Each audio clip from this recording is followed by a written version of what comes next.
Hello, everybody, and welcome to the Paranormal Guys. We're glad you're here. Glad you could make it. Hope everybody had a good week since last week. This is going to be a great show tonight. We have a very special and talented guest tonight. He is Mr. Daniel Jackson. I don't believe there's any relation, but there could be.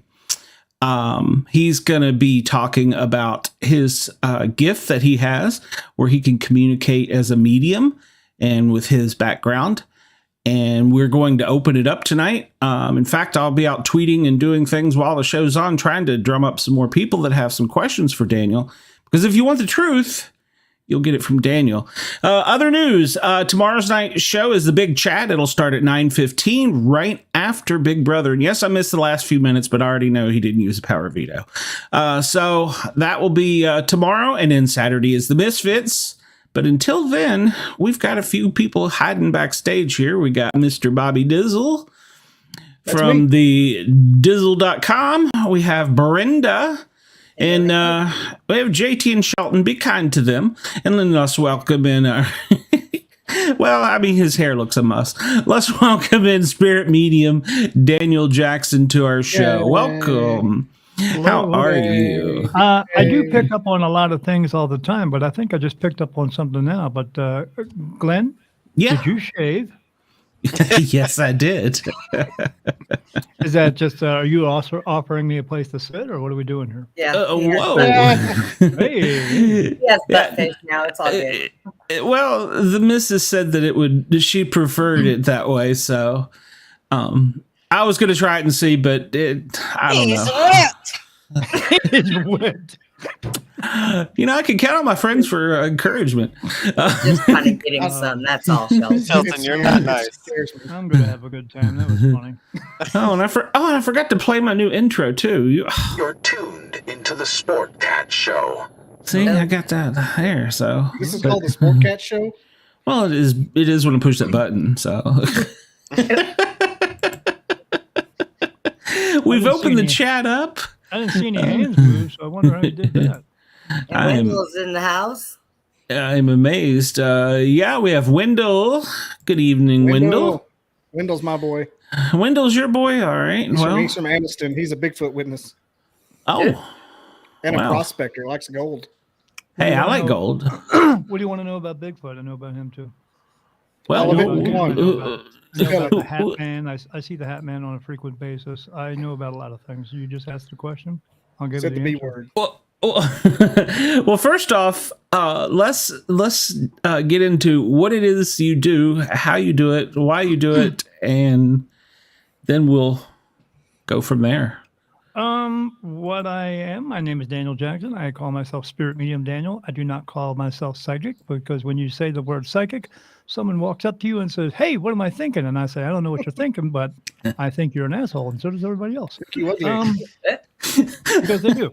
Because they just want to look cool in front of everybody. I do get an occasional person trying to trick me. They try to ask me questions like, "Hey, I want to talk to my brother who's passed away," and I usually. That person who did that to me about a year ago, I told her, "No, I cannot answer that for you." She said, "I knew you were fake." I said, "No, your brother didn't die. That's why."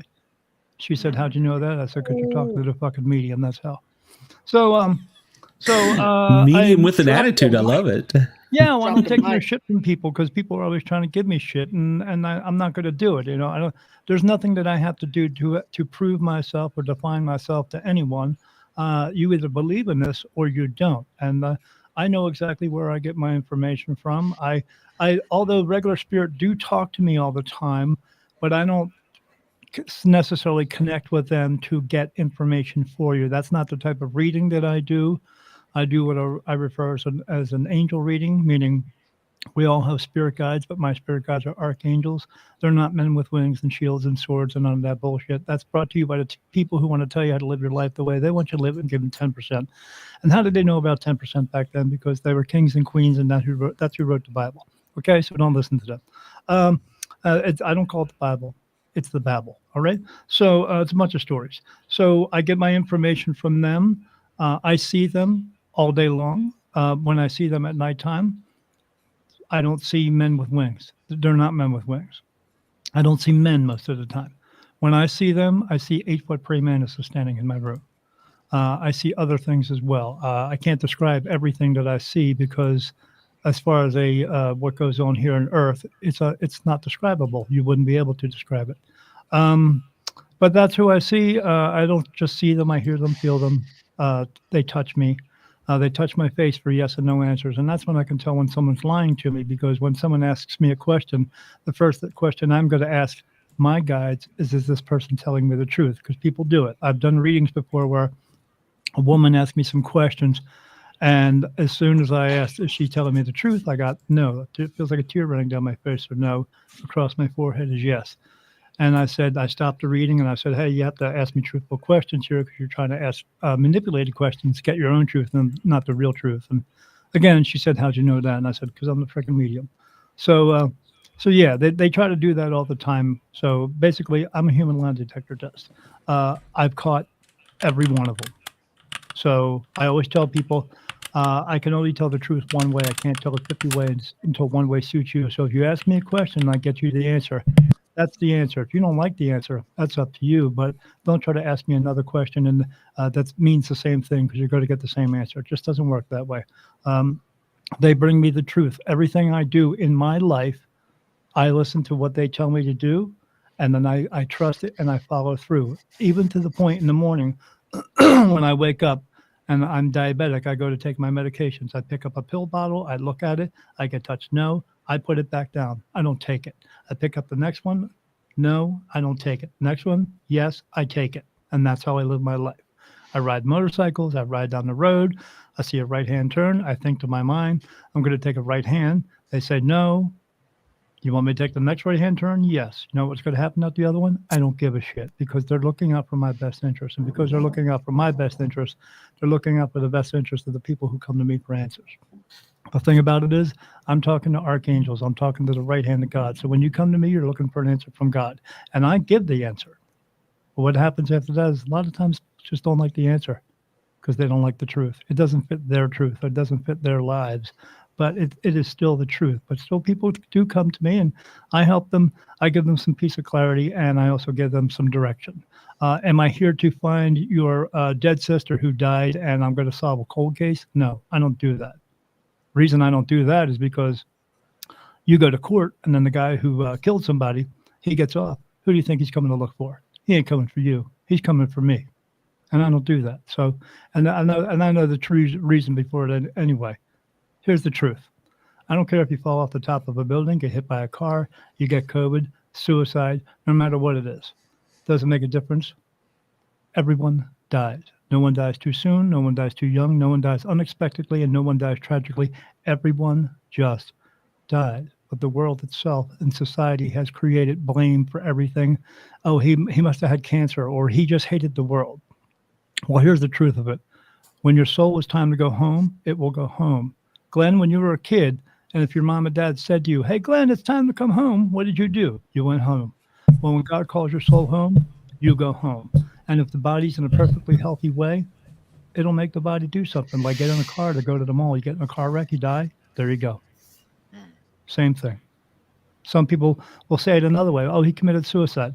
Soul took over. Soul took over and said, okay, it's time to get out of here. Let's go. No matter what, you're going home. There's no ifs, ands, or buts about it. It's not a matter of if. It's just a matter of when. But people like to know what happens after that. And there's two places to go. You either cross over into the light or you don't, and you stay here. And people call it earthbound, but it's just a low energy place. Is there somebody walking around with horns and a tail torturing anybody? No. There might be somebody with horns and a tail, but that's just because that's what he looks like where he comes from. Because I don't just see people. I see dogs, cats, horses, cows, fish, and I see other beings from other worlds. I see horses walking around all the time, grazing. You know why? Because when you stand up out of your body, you're still going to feel like you do, and so do they. And they're grazing. So that's what they do. But I get information. People come to me for answers. They ask me certain things like, I'm looking to get a new job. Should I do this job or that job? And I get them the answer for that. One guy tried to trick me. Said he was a Buddhist. Oh, boy. Okay. And he said, he's telling me about his life and stuff like that and what he does. And I said, I said, so what are you looking to do? He says, I'm either going to be a social worker or auto mechanic. And I said, well, social work's okay. And this is the way I said it. He didn't pick up on it. And I said, I wrote this in my book. I said, you're pretty good at being a social worker. You're not bad, but it doesn't fulfill you all the way. But you're very good at it. But you're helping people, but you're not. It doesn't fulfill you. It doesn't make you feel good, as well as being an auto mechanic would, because someone's going to come to you because they need to get somewhere in 2 hours, and you're going to be able to fix their car so they can get there when they need to. And he said, oh, okay. And then afterwards he says, oh, I want to let you know I'm already a social worker. And I said, yeah, didn't I already tell you that? And he said, oh, sorry, that's me. Yeah. He said, oh yeah, I guess you did. I said, yeah, listen a little bit closer. But after that, after that meeting, he said, I signed up for school to go for auto mechanics. And he said, but I don't think I'm going to get in because they told me that the class had been filling up. And I said, this is what I want you to do. After you're done here, I want you to get on the telephone and I want you to call them up and tell and see what's going on with that, because you need to call them today. I don't want you to call them tomorrow. I want you to call them when you're done with this. He calls me back later and he said, hey, when we were doing the reading, they left a message on my phone and told me to call them back right away today, because if I didn't, they were going to take the next person who would fill that spot. He called them back. He got into the class. I can't make this shit up. That's the way it works. Whether you want to believe it or not is up to you, but I know where I get my information from, and I help a lot of people. So we had a couple. Sociologist sounds like me right now. We had a couple questions. Uncommon Soul did, at least. Wanted to know how you connected with the soul. Or spirit. I'm sorry. I'm just connected. That's it. I don't have to turn it on or flip a switch. I know some mediums who go, I'm able to flip a switch and turn it off, and then later on, if I want to, I can turn it back on. I don't. I close my eyes, I see spirit. I open my eyes, I see spirit. I don't ever not see spirit. I see so many. It's like being in a room with 1,000 people, except nobody leaves and more keep coming in. And I don't know who they are. I just see them. Horses, dogs, cows, cats, fish, other beings. I just see them walking around. Sometimes they talk to me. Sometimes they don't. Most spirit don't want to be seen, but some others do. Not all of them do. They are now walking around in an uninterrupted life. They don't pay bills. They don't sleep, eat, breathe, none of that stuff. Smudging does not work. Why? Because you are now burning something and you're hoping to make these demons go away. Well, there's no such thing as demons. There aren't very negative energies. I'm not saying there isn't bad stuff. There is very bad stuff. But they are in a realm where they no longer have a body, they no longer have lungs, they don't smell, and they don't breathe. So the only thing you're doing at that point is setting off your fire alarms. That's all you're doing. You want those negative energies to go away? You put out positive energy. You be a positive person, because they don't want to be around that. It's like two magnets. They can't hold the same space. But for me, I'm never not connected. I'm 24/7 with them. They touch my face for yes and no. They put thought into my mind. In the very beginning, it was only 5% of the time. Now it's 85%. So only 15% of my thoughts are actually me. Everything else is spirit all the time.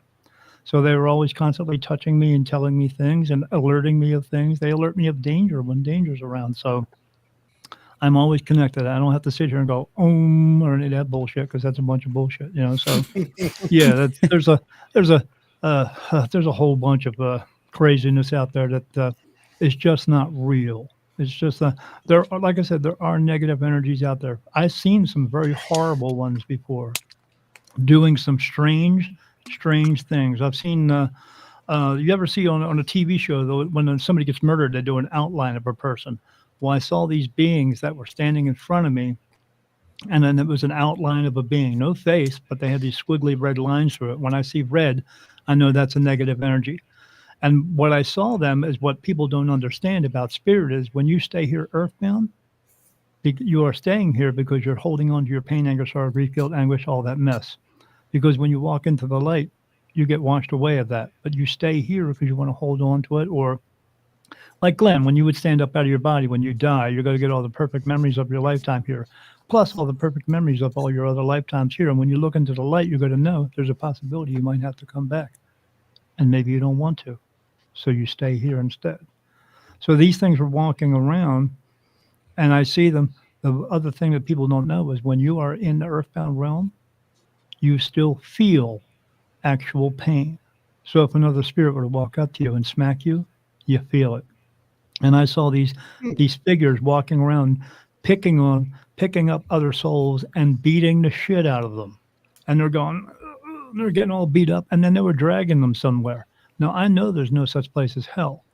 I know there's a Lucifer. He's not Satan. He's not the devil. He's not a fallen angel, because heaven's not 3,000 miles in the sky. It's right next to us. You just can't see it. So there's nowhere to fall from. Or, he went bad. He went rogue. They don't do that. People go rogue. Archangels do not go rogue. But in order to have power and control over you, because the people who want to do that, they have to have somebody who can be the ringleader, the warden of prison that they are apparently going to be able to send you to. How is a human being who's never been to that place going to send you to a place they've never been? Because they can't. So they made it up. But these beings were dragging these things off into somewhere. Could I help them? No. And I wouldn't anyway, because they chose to be there. Some of them do come up to me and ask me to cross them over. And I do that. But they have to be willing to do it. These other ones just did not. I help the ones I can. The other ones, oh well. Well, That was a long answer. Sorry about that. No, well, that actually goes back to just a thought I had: is hell is a place here on Earth. It is. Hell is Earth. But why are we in hell here? Because God doesn't punish us. We punish ourselves. We put ourselves through these things in this world. If you have depression, do you know why you have depression? Because you are choosing to hold on to those depressive feelings. You can do one of two things. You can go to a doctor and he can give you some medicine to suppress your feelings, or he can talk you down from it. Do you know what you can do? Say fuck you to the doctor, and you can talk yourself down from it, and then you don't have to spend thousands of dollars. It's bullshit. This is us paying into the system because the system is telling you, if you come to me, I will cure you. Do they ever cure anybody, really? No, they don't. They want you to keep coming into the office so you can pay their bills, so they can drive a Corvette and you can drive a Volkswagen. That's why. So it's all a big ring of circus bullshit they want you to believe in. No, it just doesn't happen that way. You mean tell me JT could be paying me? I could be getting rich. He tells me his problems all the time. Oh, and I want to clear something up too. I don't talk to dead people because no one dies. Your body dies, but your spirit continues on. But I know some of Shelton's relatives hang out with dead people, because coffins are made out of wood. Yeah. Oh, I like it. Oh, God. I just got that. Son of a bitch. Well, it's Well, always the spirits the have other fish day doing when you see them. about the spirit carrying on because I was saying, we were energy, so Yeah, your absolutely. spirit doesn't your spirit doesn't just stop when you Well, pass in that way away, that you say your go spirit. on. No, you are not a spirit. You don't have a soul. You are a soul. What you Right, have right. is a meat suit. So, and the Yeah, only reason you exactly. have that meat suit is so that can carry the soul around here in this physical world. Your soul is the passenger. Your body is the car. But we focus too much on the car because we want to dress the car up and make it look pretty. And Yeah. all that stuff. Sorry about that. When I talk about spirit,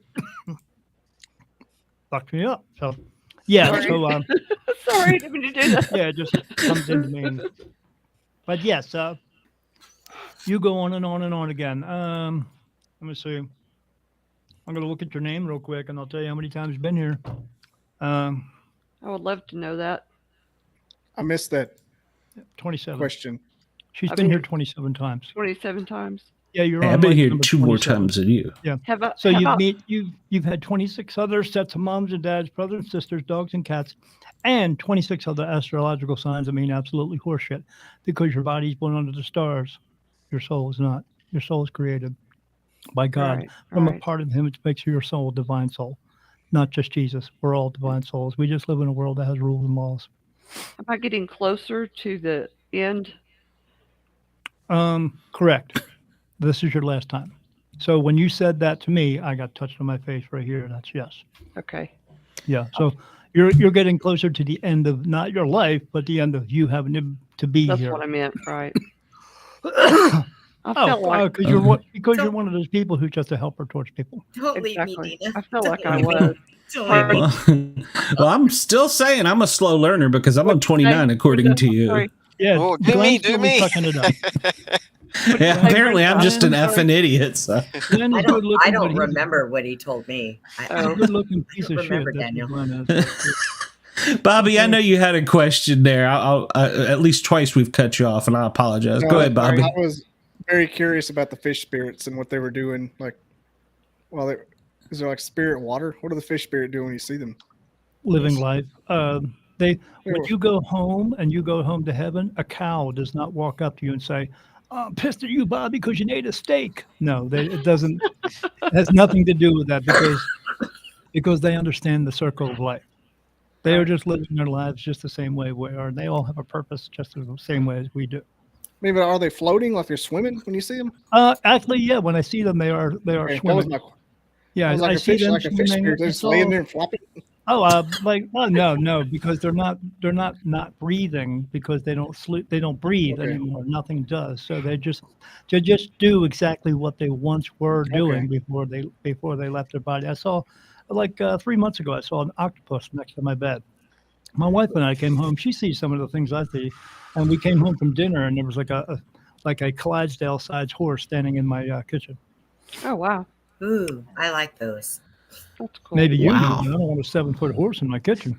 No. Well, as long as No, it doesn't poop in your they kitchen, I make mean. giant spirit shit in my house. Just kidding. Oh, no, Oh, my no gosh. spirit shit. No spirit That's not shit. good. Don't shoot anymore. Yeah. So JT, you wanted him to tell you a little bit about you, and I'm gonna set him up a little bit on this one because I know you've had an extremely bad day today. So maybe he can give you something that. Yeah, you he's won't- kind of having a bad few months. Longer than that. Yeah, it's now it's intensifying. Yeah, it is. It's getting to the point where I don't like to use this word, but it is. But it's becoming very overwhelming for you at this time. What's taking place? You're just going to have to go through with it. It's just going to. It's coming to an end. You know what? It happens to all of us. Not everybody in this world is meant to be with each other. We have the best intentions. See, cheer out, JT. Let it go. It's because we have people that come into our lives and then they go out of our lives. We're here for a reason or a season. And then what it actually means is this part of it is done. And now you're supposed to move on to the next part of your journey by yourself, and this other person is by themselves. That's all it means. When relationships end, it's supposed to be like this. Sorry, it didn't work out. Have a great day. But the problem is because we spend so much time together, we get so much spent into a relationship. Hold on, Glenn, have you told him anything about me? No. We want everything to know everything is going to be okay. We want everything to go back to the way it used to be. But we're not the people we used to be. Mm-hmm. We have grown. This is where we are now in our lives. So it's just time to move on. If you keep trying to bring up the past, you're only going to make it worse for you. It's just not worth it anymore. You just have to, it's hard. And I understand it's grieving through it is you're going to grieve through it as well. And but grieving is part of it, of you starting to be okay with yourself again. Because I'm telling you, I don't want you to think anything else. I'm telling you, it's not your fault. Not yours. All right. I'll be right back. All right, I'm gonna tuck you backstage. Wave at me when you're ready. All right. I find the button first. Besides that, you're fucking handsome, so. It's his hair. Oh, it is his hair, man. Uncommon Soul says, I wish I could do what he does with the puppet. I think that's freaking cool. I mean, It is cool. it's talent. absolutely. It's talent that most people don't. You see them once in a while on talent shows and stuff like that, but Not a lot of people can do it. Why do you think I come and watch your show? It ain't for you guys. I know. I thought it was for these. We're just the damn dummies that Shelton drags That's around. right. That was kind of cute in like a sexy trucker way or something like that. I like it. Yeah. You know, back a few months ago on the show, we had a psychic out of, I think she was out in New York. It was one of the northeastern states, and I like the fact that, just like you, she tells the truth. She's blunt, she's to the point, and you know, sometimes cold up there. very cold. He said she was cold up there. Yeah, I don't do the. I'm not the rainbows and unicorns type of medium. I'm not like I the would doctor who prefer gives you all the that, yeah. jargon. I want to tell you like it is because I want you to be able to move forward from what I give you. Now, the truth isn't always a good place to be in, but it is still the truth, and we can learn from it. So we have to learn to move forward from it, and because your lives are always going to go forward from here, no matter what your situation is. If you're just sitting here or just hanging out, if you're boy, if you're in a wheelchair or something like that, if you're bedridden, your life is still going forward. You are going forward. Maybe not in the capacity you would like it to go, but you will get to the point where you will leave eventually. True. Well, now you told me I was here 29 times. Am I going to get it right eventually? I mean, man, I sure hope so, because I'm tired of seeing your face. Now, can I ask you a question? No. Next person. Yeah. All right. Go ahead. No. Like, I've heard people say, and I don't know for a fact if it's true, do we like stay with the people that we know? Do we like come back with the same people and Correct. interact with them? Okay. Yes, you come back into the same family circle every single time. Okay. But in the big picture of things, you and I are brother and sister. Right. Because we all come from the same family, the soul Yeah. family. That's where we come from. Okay. Nowhere else. Oh my God, my family's bigger than I thought. Yes. You're my It sure is, sister. sister. Yeah. So, yeah. It just depends on how many times you're going to leave here and you're going to go home. Okay. No one goes to heaven right away. You go to a holding place. Okay. Because they're going to go over your life with you. There is no such thing as judgment. God doesn't judge us. We judge ourselves 1,000 times a day. Why does he need to do it once more? He doesn't. We're his children, okay? So you go home, you go to this holding place. They go over your life with you. They let you know what you did and did not do in this lifetime. Because they send you down here with a certain set of goals to do, these lessons to learn, and this purpose to fulfill. So you come down here, you do everything you kind of, you throw some ego and some free will in there. You fuck some shit up. You know how it is. And then you go back home and you go, how'd I do? And they go, well, not so great, but you did okay, but we wanted to do this, but you didn't. You used your free will a little bit too much for you, and not about what it's intended for. But it is, but you did okay. So, but you got to go back. But you at that point, because once you walk into the light, you are washed away of all your pain, anguish, sorrow, grief, guilt, anguish, and all that mess that you learned how to have here. And when you get there, you return as a beautiful, bright, white, loving soul.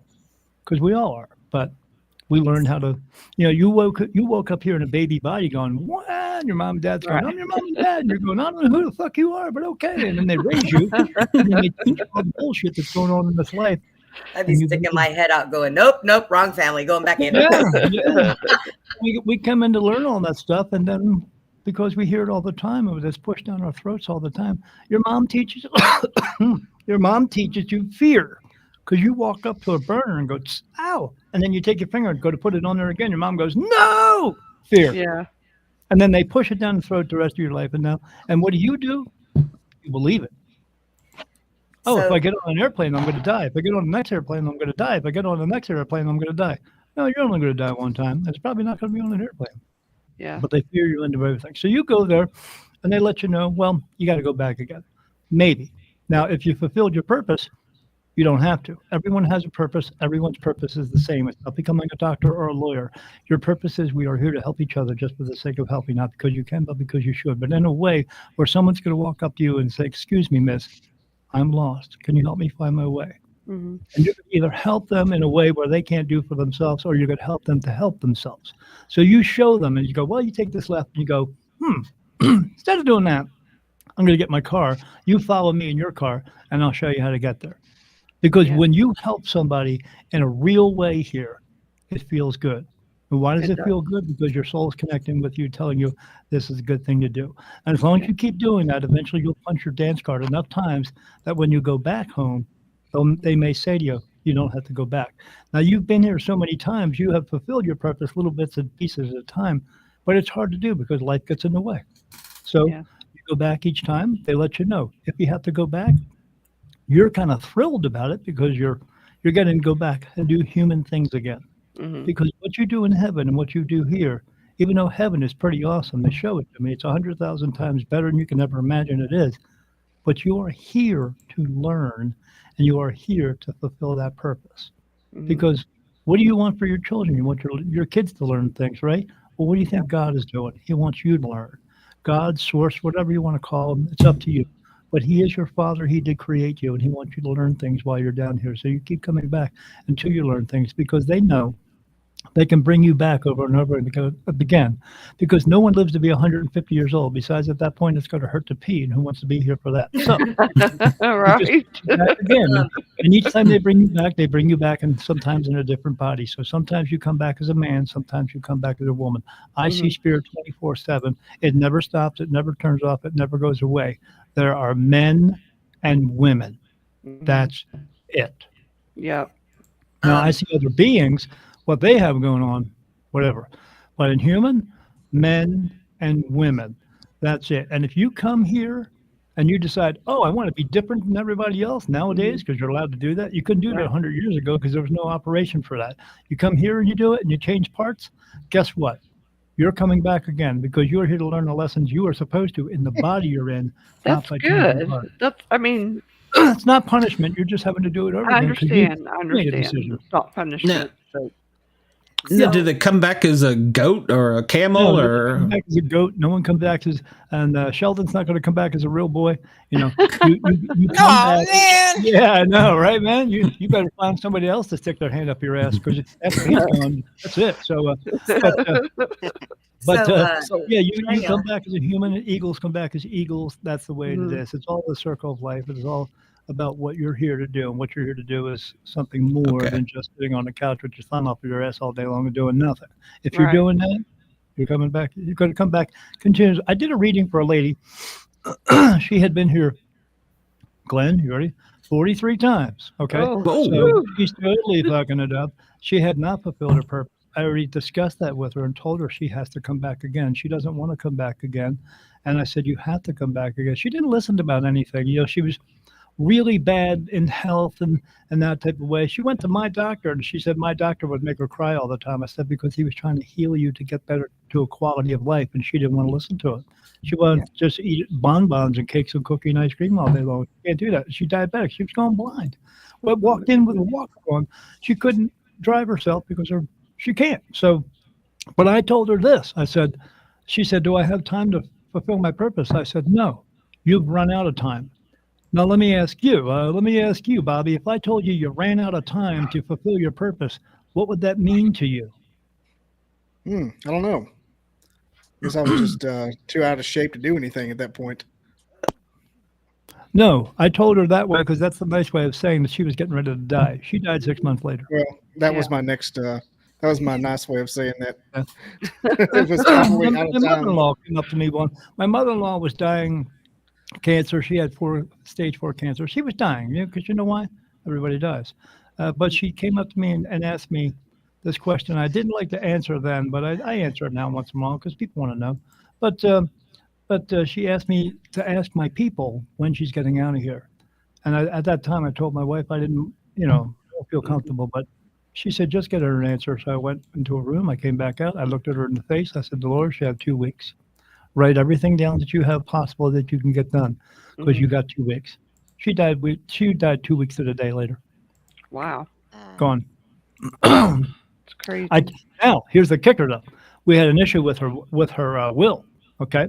Yeah. So, me being me, I contacted her, and I asked her about some things in the will. You know what she said? What? I don't care. Of course. Why would she? She's in a place where they don't have exactly. money and none of that stuff. But, you know, they're not here to tell us like some secret special message. Oh, by the way, I hid some money in the walls. They're Yeah. not going to tell you that because they don't care about money because money means nothing to them. Monetary things, ego things, jewelry, cars, all that stuff. Anytime you watch one of these medium shows and they're talking about, oh yeah, you're going to get this because your wife said you're going to get this and this and this. Yeah. Now, spirit will help you get things in your life that are meant to be for you. But when you get the answer from them, you have to follow through with that. Like when I did a reading for a woman, she had a spirit guide who was her sister. And I said, what do you have in common with your sister that you know she can say you as a sign? She said, butterflies. I said, awesome. Here's what you do. You want to buy a red car? You tell your sister, I want to buy the red car. She knows exactly what car it is because she's with you all the time. She doesn't go anywhere. You might travel 3 hours, but she's with you all the time because there's no time and space there. I said, all you do is tell her you want the red car. If she shows you the butterflies, if you hear about butterflies, if you read about butterflies, you hear it in a song, you see it in a TV show, you see it in a synchronicity a couple times a day or in a couple days, go buy the red car. What it does not mean is go buy the red car, but take some of the money you're going to use for the down payment and go buy some jewelry because you didn't ask that question. That's why. And then what happens usually after that is it gets screwed up because you didn't ask the specific question. They're not here to bring us puzzles and all kinds of crazy stuff. They're going to help you black and white. They're going to tell you what to do. But if you use your ego and your stupid free will too much about yourself and go, I think I'll change it because I want to make it better. Well, you're already one of those people who does that throughout your life, and your life is already fucked up. So you're coming to me to get real answers. Don't continue to do that. I'm telling you how to fix it. But if you're not going to willing to work on it to fix it, that's your problem, not mine. Right. I've learned that I get a lot more prayers answered when I ask very specific things. Interesting you say that. Yeah. Daniel. So Glenn tells me Oh, Lord.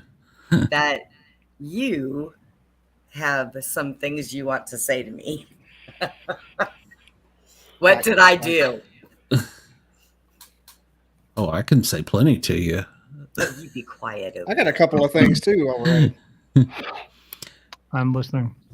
Not to you, to them. Oh, sorry. Damn it. Oh, you're okay. I can hear them over you. Trying to be funny. I'll start. Well, you know,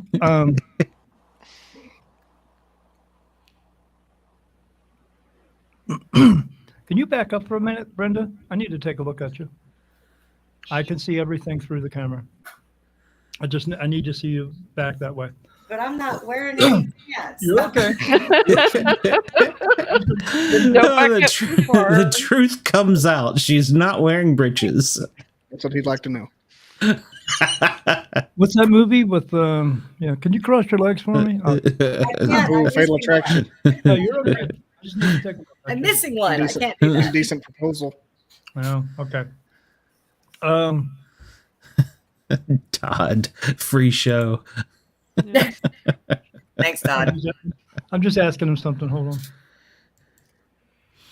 While he's doing that, while he was saying that, and one of the things I've said about when I was attacked by the dog was that they weren't very clear. They said, don't get bit. Yeah. And I saw the dogs on the front porch that were little chihuahuas. And so data clear, free will, go do my own thing. Then the voice inside my head screamed at me again, don't get bit, right seconds before I could have pulled my hand out of the way or my arm out of the way. And once again, I look on the front porch, I see the little dogs. So that's been my biggest complaint. And I'm going to ask him tonight is, well, they weren't very clear. So no, you weren't looking in the right. You were looking exactly somewhere else. I was tunnel visioned. Right. I was tunnel vision. Exactly. I was 100% tunnel vision. They gave you the warning, but you weren't looking in the right place. It was closer to you. The threat was closer to you than on the porch. Yeah, exactly. And I just didn't see it. So right. Okay, I just got done talking to God, so I'm back. That's a joke. Like, dang, I need that number. What I see around you, Brenda. So, what I see around you is I saw. So you have a spirit animal here with you, but it's what the animal is doing. Okay, so you have a spirit animal of a horse in front of you. It's standing directly in front of you. He's looking back at me and standing directly in front of you. And because he's standing in front of you, and then he makes a little bit of a circle around you and then stands in front of you again. What that tells me is this stems from a long issue of not trusting people. You have apparently put a wall up around yourself. You don't trust people. You have a hard time trusting people. They have done you wrong in your lifetime a lot. But what you also have going on is, unfortunately, you do have some people in your lifetime who are not a positive force in your life. They're always trying to bring you down. Do you know why they're in your life? Because you fucking let them, and you need to fucking get rid of them, because they are pieces of shit, and they are not being a positive force in your life. They're not helping to lift you up in your life. Now, it's supposed to be a vice versa thing, but you're one of those people who tries to do that for other people, and they don't do it to you. Do you know why? Because they're just pieces of shit. Let them go. So, in order for you to change that in your life, you got to learn to start trusting people. And the reason I want you to start trusting people, I'm not saying you're old, because you don't look fucking old, okay? You look, see that beautiful smile? I wish I had that fucking beautiful smile. But the problem with that is, when we get older, you're going to get to a point in your life where it's going to be harder to reach out to people, because if you don't trust anybody, you're not going to have the people that you need there in your life later on in your life to help you. And the longer you stay in that type of vicious circle, you're not going to be able to reach out to people to do things for you that you can no longer do for yourself. Am I telling you to trust everybody? No, I'm not telling you to do that. But I am telling you to open that gate a little bit and widen your circle a little bit. It's just, but when you have the same time these other negative people making you try to feel like shit, because you're not, because you're better than that. They just can't get up to your level, okay? That doesn't mean that you are on top of everybody else, but what it does mean is the people who are below you, they don't have a life. And this is how they make themselves feel powerful, by trying to drag you down. No, you don't let it happen. You get rid of them. I don't care if it's your mom, your dad, your best friend, your so-called best friend, because we all have one of them. If they're not helping to pick you up in your life and be a positive force in your life, you have the ability to say, oh, it's that piece of shit on the phone? Click. Done. And then the more you keep hanging up, the more they will go away, because they are the singer. You are the audience member. And if you don't want to hear what they sing, walk the fuck out of that concert. Go away. And find people who are going to be a positive force in your life. Find your tribe of people.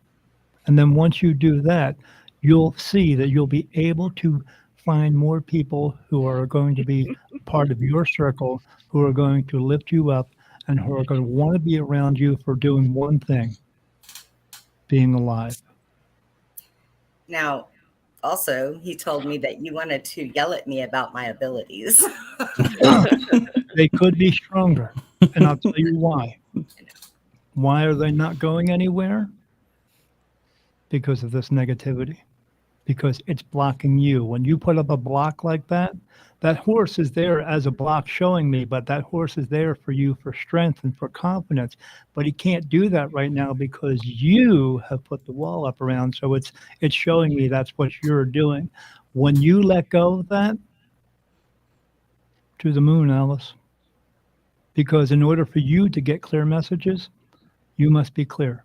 And in order to be clearing means clearing out your life, clearing out all the negativity that is in your life, and the negativity and sometimes the grudges that you hold. So, and here's a big one for you. You tend to talk yourself out of things a lot. So here's my advice for that. You ready? Not to fuck off, because you know why? Because when you wake up in the morning, any of you wake up in the morning and you get a decision that says, hey, go to the mall today. Well, Brenda, go to the mall. You know why? Because that decision did not necessarily come from you. It came from your soul. It came from your spirit guides. It came from a perfect place. And when you talk yourself out of it, then you're not doing what you were intended to do. You're not meeting the people you were intended to meet. You are not having the experiences you were intended to have. And then that just sets you on the incorrect path. And if you stay on the incorrect path, who's coming back again, Brendan? Daniel, tell me what color that horse is. Red. Because why? Because he's red, because negative energy is red. And it is a he? Correct. Years ago, I owned one horse. And my horse got really sick and I had to shoot it myself. And he was red. No fun, right? Yeah, no fun. Yeah. Not at all. So what does that mean for you? You know what that means for me? What? I can't make this shit up. Right? Oh. You because of what you have. So as you know, because you and I, people come up to us all the time and say, man, I wish I had your gift. You know what they don't wish? They don't wish they had everything else that goes along with it. Right. They don't want to do that. They don't want to do what it takes to do this, because this is a change in life. You are a different person now, because now everybody's going to come to you for answers. Okay. But Didn't I say that the other night, guys? Yeah. In order to get those answers, you have to be clear enough to get those answers, not just once in a while, but all the time. And then for you to do like a reading for someone, they want an answer from you right fucking now. They don't want to wait 10 minutes for you to go, well, let me think about this. Now, what I was doing was just talking to them and going through everything that I needed to know for me to tell you. That's all I was doing. Quick answers, yes or no answers, yes or no, no big deal. But a long drawn out answer of every detail that I needed to know, of which I couldn't have known, I needed to know. So I had to talk to, Dad. So, because they know. So, but for you, you are much more than you know. You know that, but you're blocked. I know. Yeah, you can unblock it. You know how you unblock it? You just do. In the same way that here's the analogy. You're my best buddy. You're an alcoholic. I'm your best buddy. I say, Brenda, you know what? I'll take you to classes. I'll take you away from drugs and alcohol. I'll keep you away from all the bars. Although who doesn't like a good strip club? I get it, right, Shelton? I get it. So you want to see him go up and down that pole? Don't look at him. And He never took me there. Yeah. Well, hey, he's going to. Shelton doesn't give what he sees. I'll take you to all the meetings, all you want to go to. But until you stop drinking, no matter what I say or do, isn't going to make a difference. So everything in your life is your choice. If you want to change, if you want to move forward, you want to get to the point where you need to be, where you're supposed to be, then you got to make the changes. If you don't want to, it'll just stay where you are. But you know, as well as I do, but you know, that ain't enough. Yeah. Who's next? Go ahead, Bobby. Are you ready for this? I'm thinking the same thing.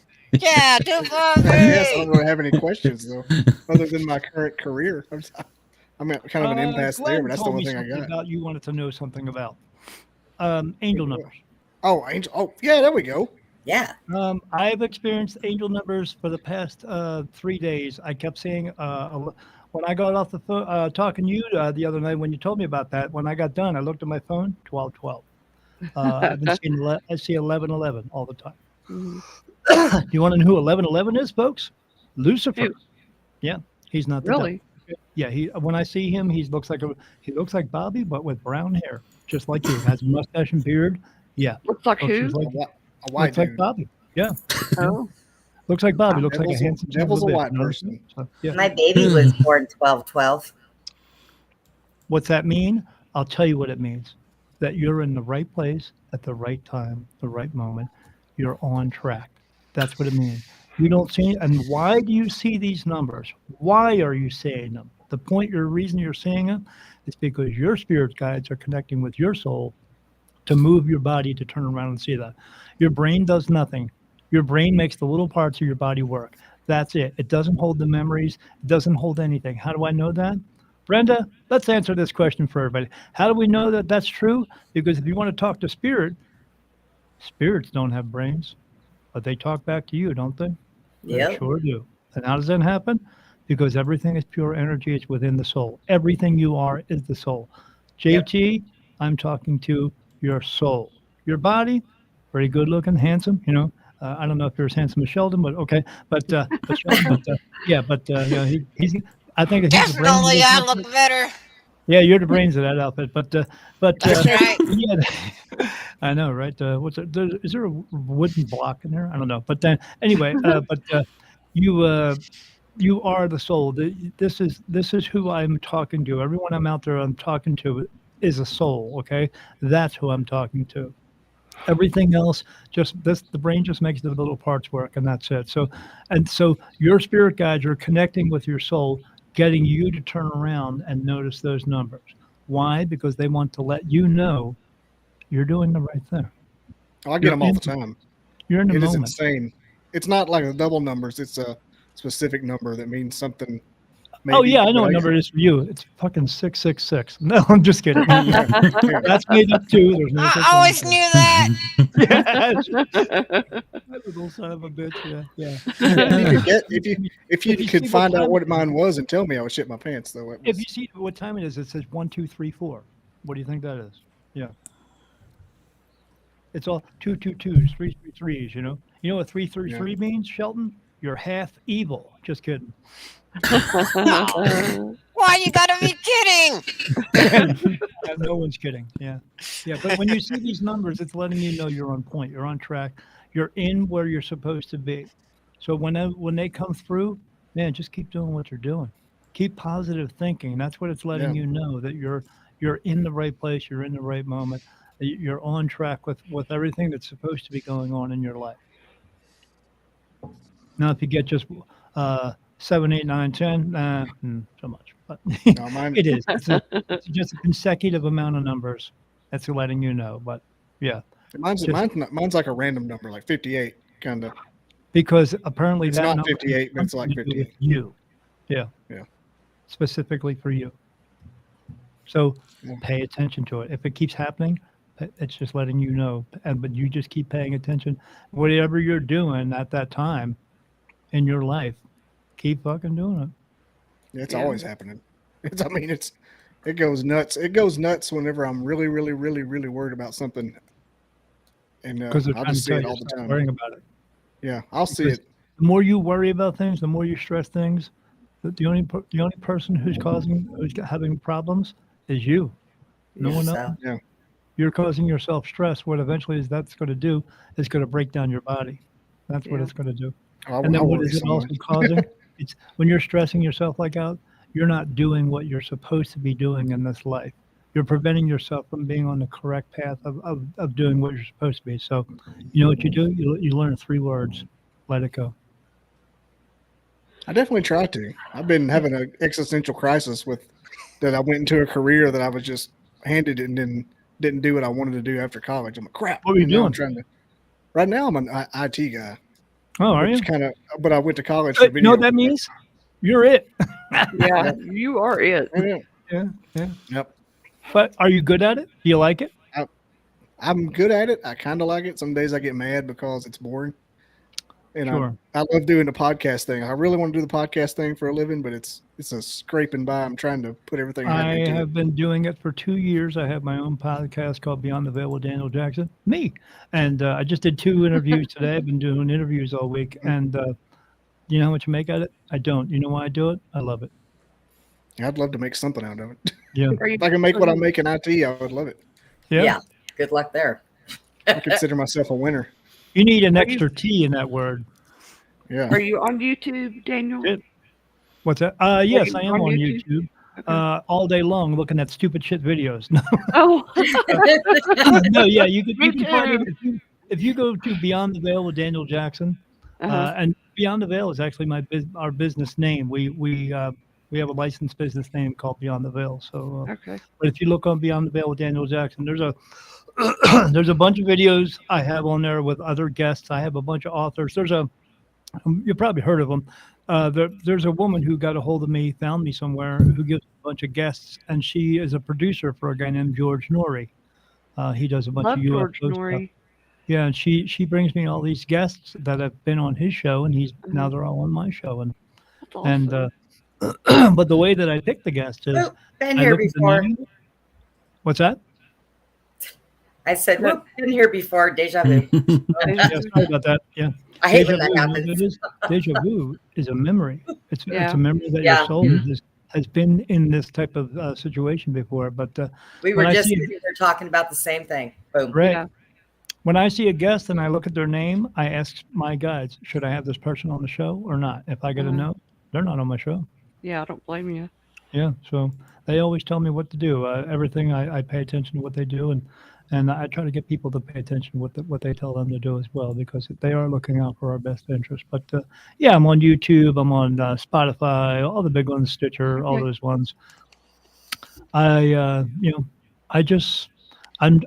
do it because I'm trying to put good information out there, but what I'm trying to do is bring the truth, and I'm also trying to bring people options of what is out there, because people are always because I do a specific thing. I do this angel reading thing. I don't necessarily connect with your mom and dad unless they do come through. But if you want to talk specifically to your mom and dad, I need to have somebody on my show who does that, so people know who to go to get them help. Because I stay in my lane. I don't go out of my lane.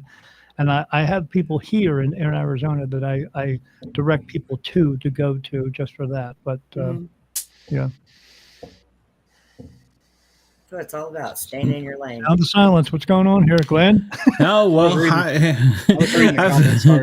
I figure we'll get to me eventually. I'm 29, not on number 29. Hopefully, I'll come back right, or hopefully I won't come back. But I don't know. That's what I forgot. I don't want anybody to come back, because I'm telling you, I'm not fucking around with this. So 2.5 years prior to COVID coming, I got a channeled message that COVID was coming. I was told a virus and the first stock market crash. Okay. So when I was going to festivals, I was telling certain people who I knew who could handle this.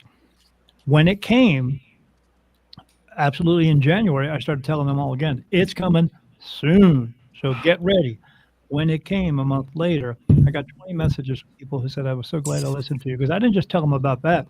I told them how to prepare. By the time it came, I had 3 years worth of toilet paper. I didn't need to worry about that shit like everybody else did. So I had 3 years of everything. I got fucking 88 cans of Spam in my house. All right. But you know, because that shit is awesome. We got bacon Spam.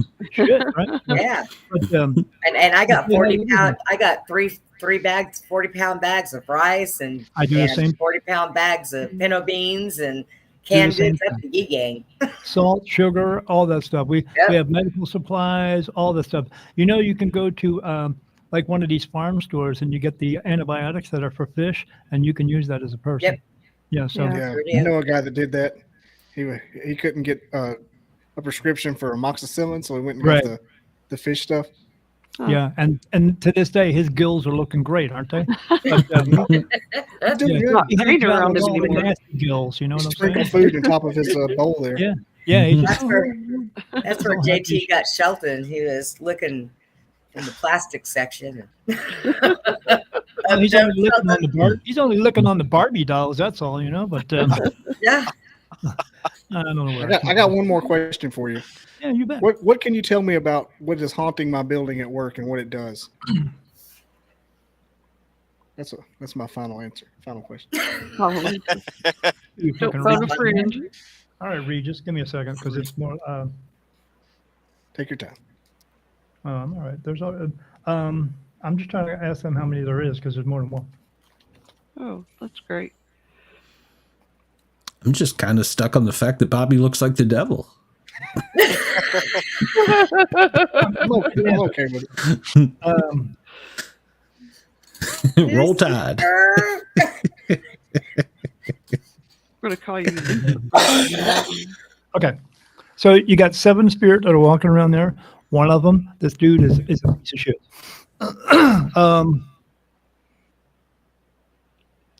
You say the dude was what? A real piece of shit.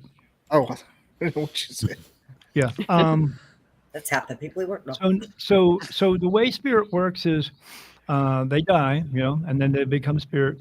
They don't walk if they don't walk into the light. They don't walk into the light.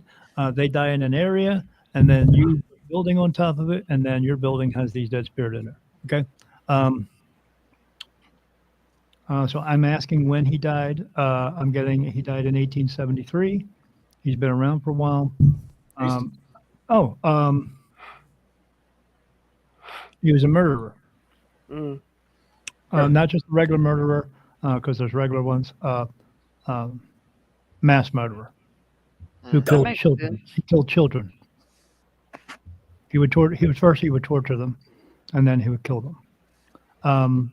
3 of the kids he tortured and killed are still there too as well. The other 3 are another man and a woman died in a car wreck, and their dog. But this man, not nice. You can the other spirits that are there are nice, even though these 3 little kids were tortured, but they're still 3 little kids, and they understand where they are. When you die and you remain here as an earthbound spirit, whatever age you die, you'll remain that age forever. Now, God, I need to hurry up so I don't get any older. Yeah, if you cross over into heaven, if you die over the age of 30 years old, you will go back to being in a state of being like you're 30 years old, and you'll remain that forever. And forever is forever, okay? But forever here, earthbound, is not lasting long because this place is coming to an end. And when this place comes to an end, God's got to go back to that place and say, you have one more chance to cross over. If you do, great. If you don't, you'll actually die because this place is coming to the end. The end of my book doesn't say the end. It says 2332 because that's the end. So, but this guy that's walking around, yeah, he's haunting that place. They don't usually do that. Like I say, some of them want to be seen, but most of them don't. Does he not want them to be in there? That's going to make this place miserable. Why, somebody over there losing their keys all the time? No, it all happened when we first moved in. There was only like 3 people working there, and we'd hear just something typing up a storm. Yeah. So here's the deal. Okay. You ever hear the movie? You ever hear the movie Amityville Horror? Mm-hmm. Okay. They move into the house. The spirits that are there don't want them living there. They do everything they can do to make them get out. What do? They do shit to drive you crazy. Yeah. If you let it get it to you, it's just going to get to you. Do you have to let it get to you? No. And you can walk into that place and say, I mean, as long as the place that you are at, okay, let me explain something earlier than that. Okay, God did not give us create words. God gave us an ability to make sound. So you could say any word that you want that begins with the letter F that doesn't sound like fire truck, Shelton, and he doesn't give a shit, okay? But as long as you're not putting that negative energy on someone. So if you want to say asshole all day long amongst yourselves, great. If you're calling each other an asshole all day long, no. And what you're doing is you're creating negative energy. You're creating a buffet of energy for these negative energies, this guy, to come around and be around you. So as long as you do that, it's going to stay there. Why would it leave? If you were at a seafood buffet and you could eat forever and never have to leave, would you leave either? Me either. So, and I've done it. You don't want to do that. So, yeah, I got thrown out of the place because I had 7 helpings of shrimp. Okay. But they want to be around negativity. And if you're just throwing, even if you're joking around each other, it's still negative energy, and it's just going to remain there. And then you're going to hear things. They're going to do things. They may close doors. They may turn lights on and off and stuff like that. You come home, you leave, you go back home, and then the alarm system goes up. Why? Because it's making you come back there because you're going to be pissed off when you get back there. And why? When you're pissed off, you're raising negative energy. So yeah, they feed off of all that. Everything we do, they can come into this realm where they are, and they can cause problems. And as long as they can cause problems and keep the negative energy flowing, why would they leave? The only thing you can do, again, you can't do the smudging because that doesn't work. You have to put positive energy out. you got to treat each other with respect and love and say that out loud and tell this thing, hey, you know what? You're not going to rule our lives here. We are going to continue to be here. But if he's not hurting you, fuck it, man. No, they're not doing a lot. You just, at night when it's really quiet, sometimes the guards hear typing coming from a locked room. Yeah. Just being annoying. I was the first one. I was the first one that noticed it because I thought somebody was back there typing. I looked back and no one was there. Oh, so there's somebody there. Yeah. You know what it is? You know, people like to play pranks on people. No, so do they. It sounded like somebody. I was in the hospital one time. I had the flu and I had the cellulitis in my legs and diabetic.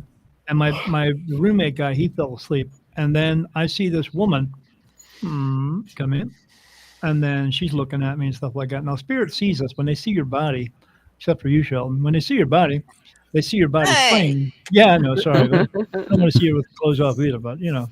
But they see your body and they see your frame, and then they see that light inside of you, and that's your soul. Okay, some lights are brighter than others. Correct, Brenda? Okay, so and when they see a soul that's brighter, they want to communicate with you. Now with me, they don't see shit. All they see with me is a white light. I don't have a body to them, nothing. It was explained to me a long time ago by these archangels. It was explained to me by the 5 mediums I met who told me about me. They believe that I'm the light into heaven. Fortunately for them, I am. That's why I'm so connected. So, but they see a light. They walk up, they look at me and stuff like that. And then another girl came in, and they were looking at each other, and they're looking at me. But then the 2 of these girls started making out. Because that's what they're doing over there. Because why?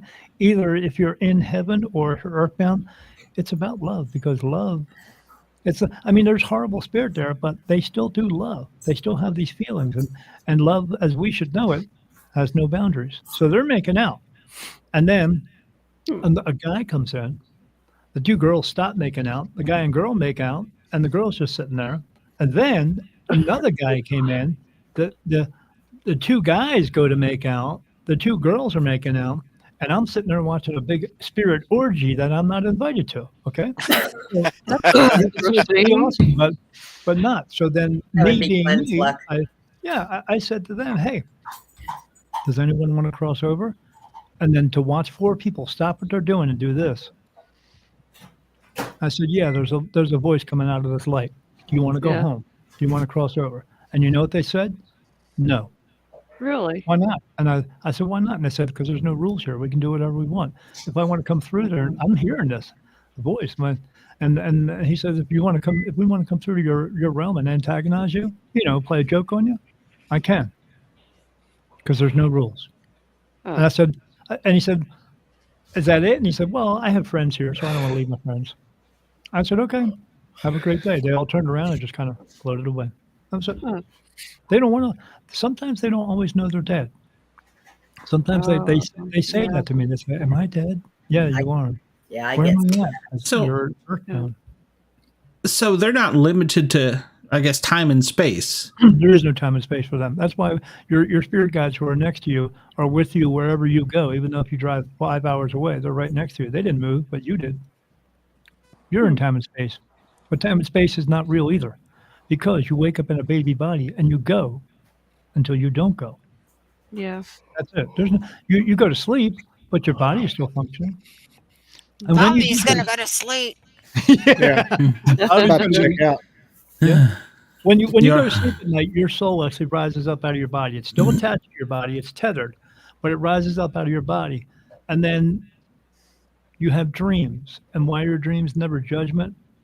Because you're in a lucid place, so there is no judgment. You're as close to heaven as you're ever going to be at that moment.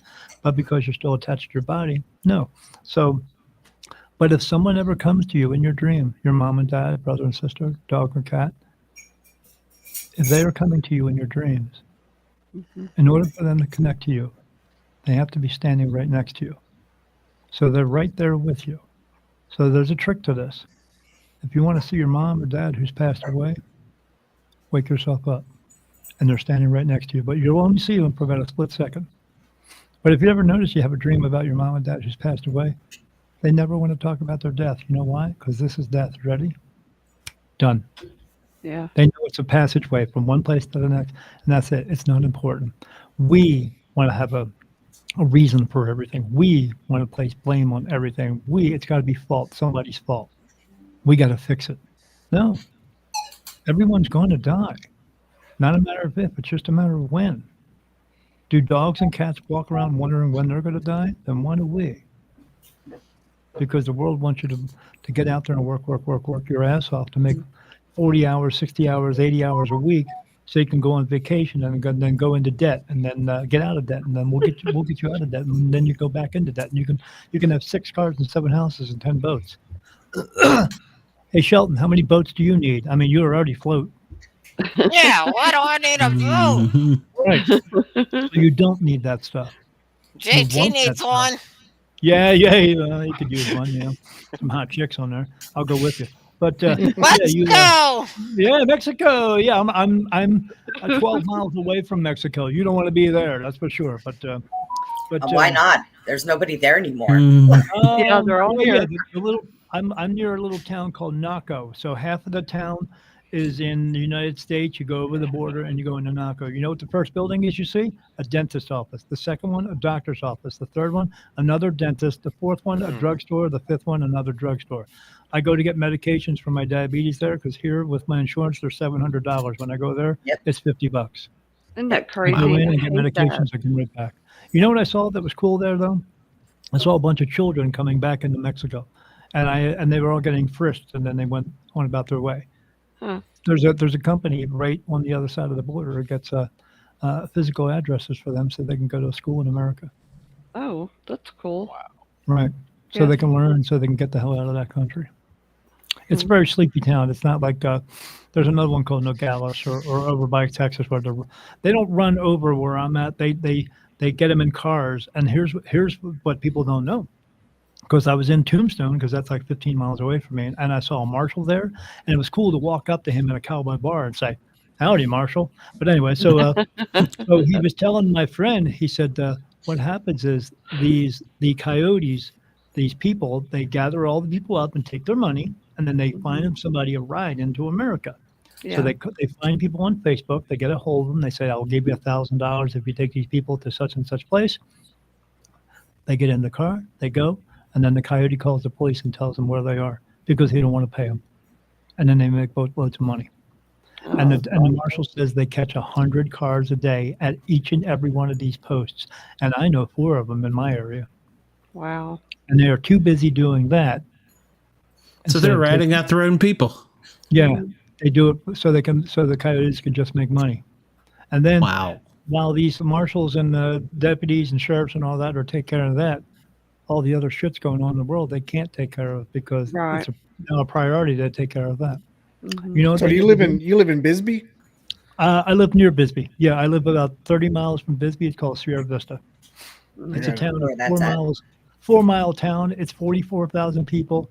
And how did I get out here? Well, I lived in Delaware for 30 something years and a few years before that in New Jersey. And I got a channeled message that I was going to move out west. And then they told me it was going to be Arizona. And I said, "Where in Arizona?" And they said, "You'll know." And I said, "Okay."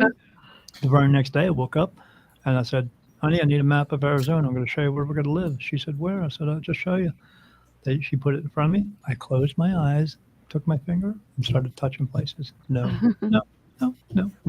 Yes. Sierra Vista, Arizona. Now, Coronado. You know what's here in Sierra Vista, Arizona? What? The largest intelligence base in the United States, Fort Huachuca. Do you know what they used to do at the intelligence base in the 60s and 70s? Experiments on psychic mediums. I talk to them mofos every day. Yeah. I talk to Fort They also Huachuca every did day. remote viewing there. Yeah. You know who remote views? I know. I had them on my podcast. Yeah. I remote view, but I don't have control over it. I close my eyes and it's just on. You know, Paul Smith, he was on. Who? Paul Smith. He was from the. Paul W. Smith. Yeah. So you want to know the crazy thing? So he's good people. I see this guy on Facebook. His name is Paul W. Smith, and he does remote viewing. And I start talking to him, and He knew my name Oh, he did. because he worked there for 12 years. Yeah. Yep. I just got here. So after being here about 8 months, I was out riding my motorcycle, and as I was riding through town, I was getting ready to go to Tombstone. I'm going through town, and I noticed there's a unmarked white SUV following me. So I pay attention to it, and I go through all the plazas in the town, and it follows me through every single one of them until I get down to Oh, this wow. road called Charleston Road. And when I get on that road, I pulled over the side of the road and pulled out my firearm. They're like, who are you Spirit- people? They tell me to carry a firearm. Spirit does because they told me a couple of years ago they were going to try to come and pick me up because they want to know how I do what I do and why they're talking to me. So I pull out my firearm and they stop, and they're right there, like 20 feet away from me, black suits, black hats, and they did a U-turn and left. Really? I already didn't know that come in in- 2025 they're going to try to pick me up on that road again in September. Paul Smith lives in Utah now, doesn't he? Yeah, he goes And all the- over the place. He does all kinds of things. Yeah. He, He's a my nice friend, guy, but, you know. my friend Randy's his nephew. That's how I met him. Oh, really? And I saw him on TV and just asked him if he'd be on my show, and he did. He's a nice guy. That's cool. Yeah, he's a very nice guy. Yeah, he was over at Fort Huachuca for like 12 years, but now he He does was at remote Maryland. viewing classes and all that stuff. But that's not my thing. It just happens. It's like you order cable and then all of a sudden you get some extra channels with it. Well, that just Right. came along. Oh, Yeah. okay.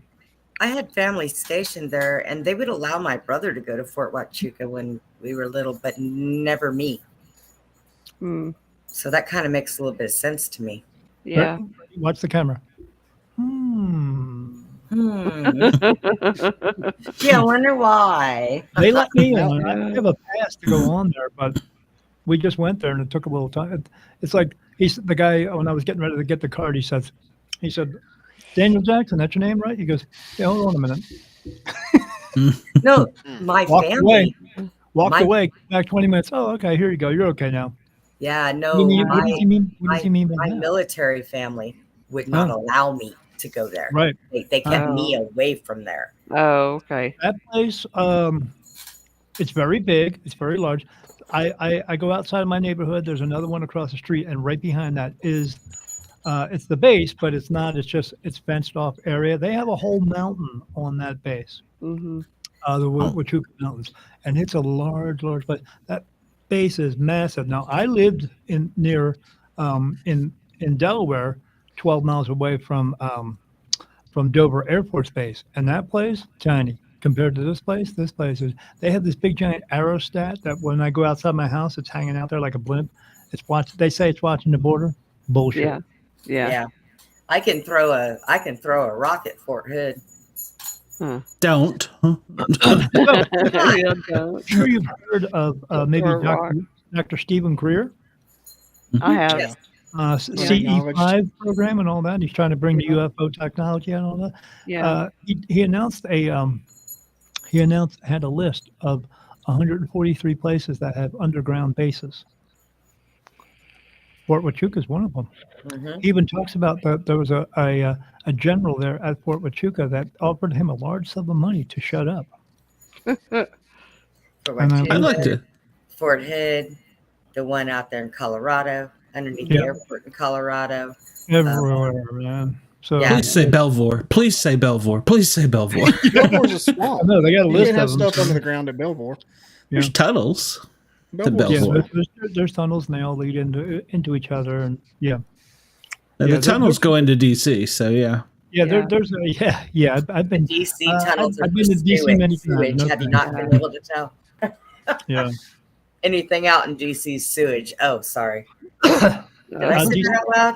DC is sewage. Yeah. I've been there 9 times because I was on a motorcycle for. They had a parade out there called Rolling Thunder. This was a parade for the POWs and MIAs, and I did that a bunch of times. But other than that, the traffic there sucks and it smells like shit. So I forgot, Daniel. Easy now. That's home. How many times did you tell me 28. that I was? How many times did you tell me that I've been here? I forgot 28. what you said. 28. 28. Yeah, that's not bad. That's an average time. That's not bad. But you know what? Quit fucking up. Just kidding. How many times have I been here? Hey, yeah. Tell her, Shelton. Quit fucking up. JT asked a good question, Daniel. Yeah, what do you want to know, JT? How many times have I been here? 42. Oh, no, you're close. 17. No. You're up and down. I keep asking, so I want to make sure. It's not a great number. The average number is between 26 and 29. You've been here 31 times. Wow. Knock it off. You need to straighten your butt up. No, it just, you know what it is? Life gets in the way. Yeah, it does. It just does. And not everything you do, you make plans to do, does it always follow through? Correct? Nothing ever follows through. Right. But you have the ability to make it follow through. It's about making the right choices for it. And sometimes those choices are hard. They're always going to be hard. They're not always going to be easy. You just have to listen to your gut, listen to that inner feeling. When you're riding down the street in a car and you see a car in front of you and you say, I want to pass the car, and your gut feeling says, don't pass the car. Don't pass the freaking car. It's your soul trying to talk to you. But if you pass the car, then here's how you know when you're not listening. Because you're in a hospital and your buddy comes up to you and he says, oh, man, what are you doing here? What's wrong, JT? And you tell him, I saw this car in front of me. And then you say 3 words. You say, and I just knew. You said that. That means your soul just told you to not do it. But you talked yourself out of it. You talked yourself into it. You said, I can fucking do it. And you got into life when you were too soon. And then they slowed you to fuck down. That's what they do. They do it all the time. Why do things go bad? Because we make them go bad, because we make decisions that we're not supposed to be making, because we think it's going to make things better or quicker or something like that. You get into life when you're supposed to, not sooner. Can you tell if somebody, like between one of us even, if somebody has died before while and then was revived? No one, because no one. No, here's the thing. There are no such thing. You either die or you don't. That's it. If they woke you up, you did not die. You just like with suicide, you either do it or you don't. No one says, "Oh, I attempted it 6 times." No, you have an attention problem. That's what you did. You either die or you don't. That's it. Dead men do not fucking tell stories. They just don't. You just went to a place that you needed to go to. That's it. And then maybe they needed to give you a message to bring back. These people who have near-death experiences, I'm going to let you know. Everybody in this room right now is near death. Everybody is. Because there's a possibility that you could die at any time. And when you do, you're going to be here, and then you're not. It's that simple. And you're here for as long as you're meant to be. Some of us are meant to be here for 5 seconds, 5 minutes, 5 hours, 5 days, 5 years, or 50 years. Not a matter of if, it's just a matter of when. How does abortion fit into that? You don't come back. You don't come back from being dead. You're still there. You're just. That's a good question. You're in a your body died. Your body may have died, but your energy was still here. Yeah, your energy still. It's not time for your energy. Yeah, because I was in a bad car accident when I was 19, and I was. Is that what happened to this? Actually, I got scars in my eyebrows and under my eyelid from it, but yeah, that was it. You got scars of life. Yeah. But you know what and I'm going to say something else. I know this is going to not be nice to say. I'm going to say 2 things, okay? And I know it's not going to be nice to say, but it is the truth. And so I'm not trying to be disrespectful towards people. I don't want them to think I'm being disrespectful towards them, but it is the truth, okay? No one is a survivor of anything. You just continue to live. You get through it. And you either do or you don't. And if you don't, it's because you're meant to die. Well, my shirt tells me I'm a survivor.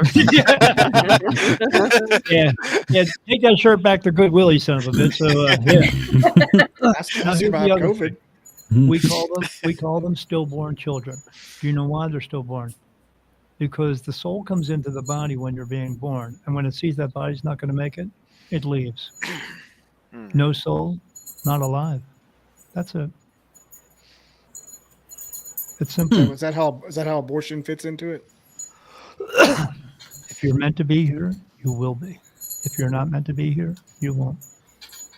It's that simple. People who can't have children, they're not supposed to have children because their souls are not meant to be here.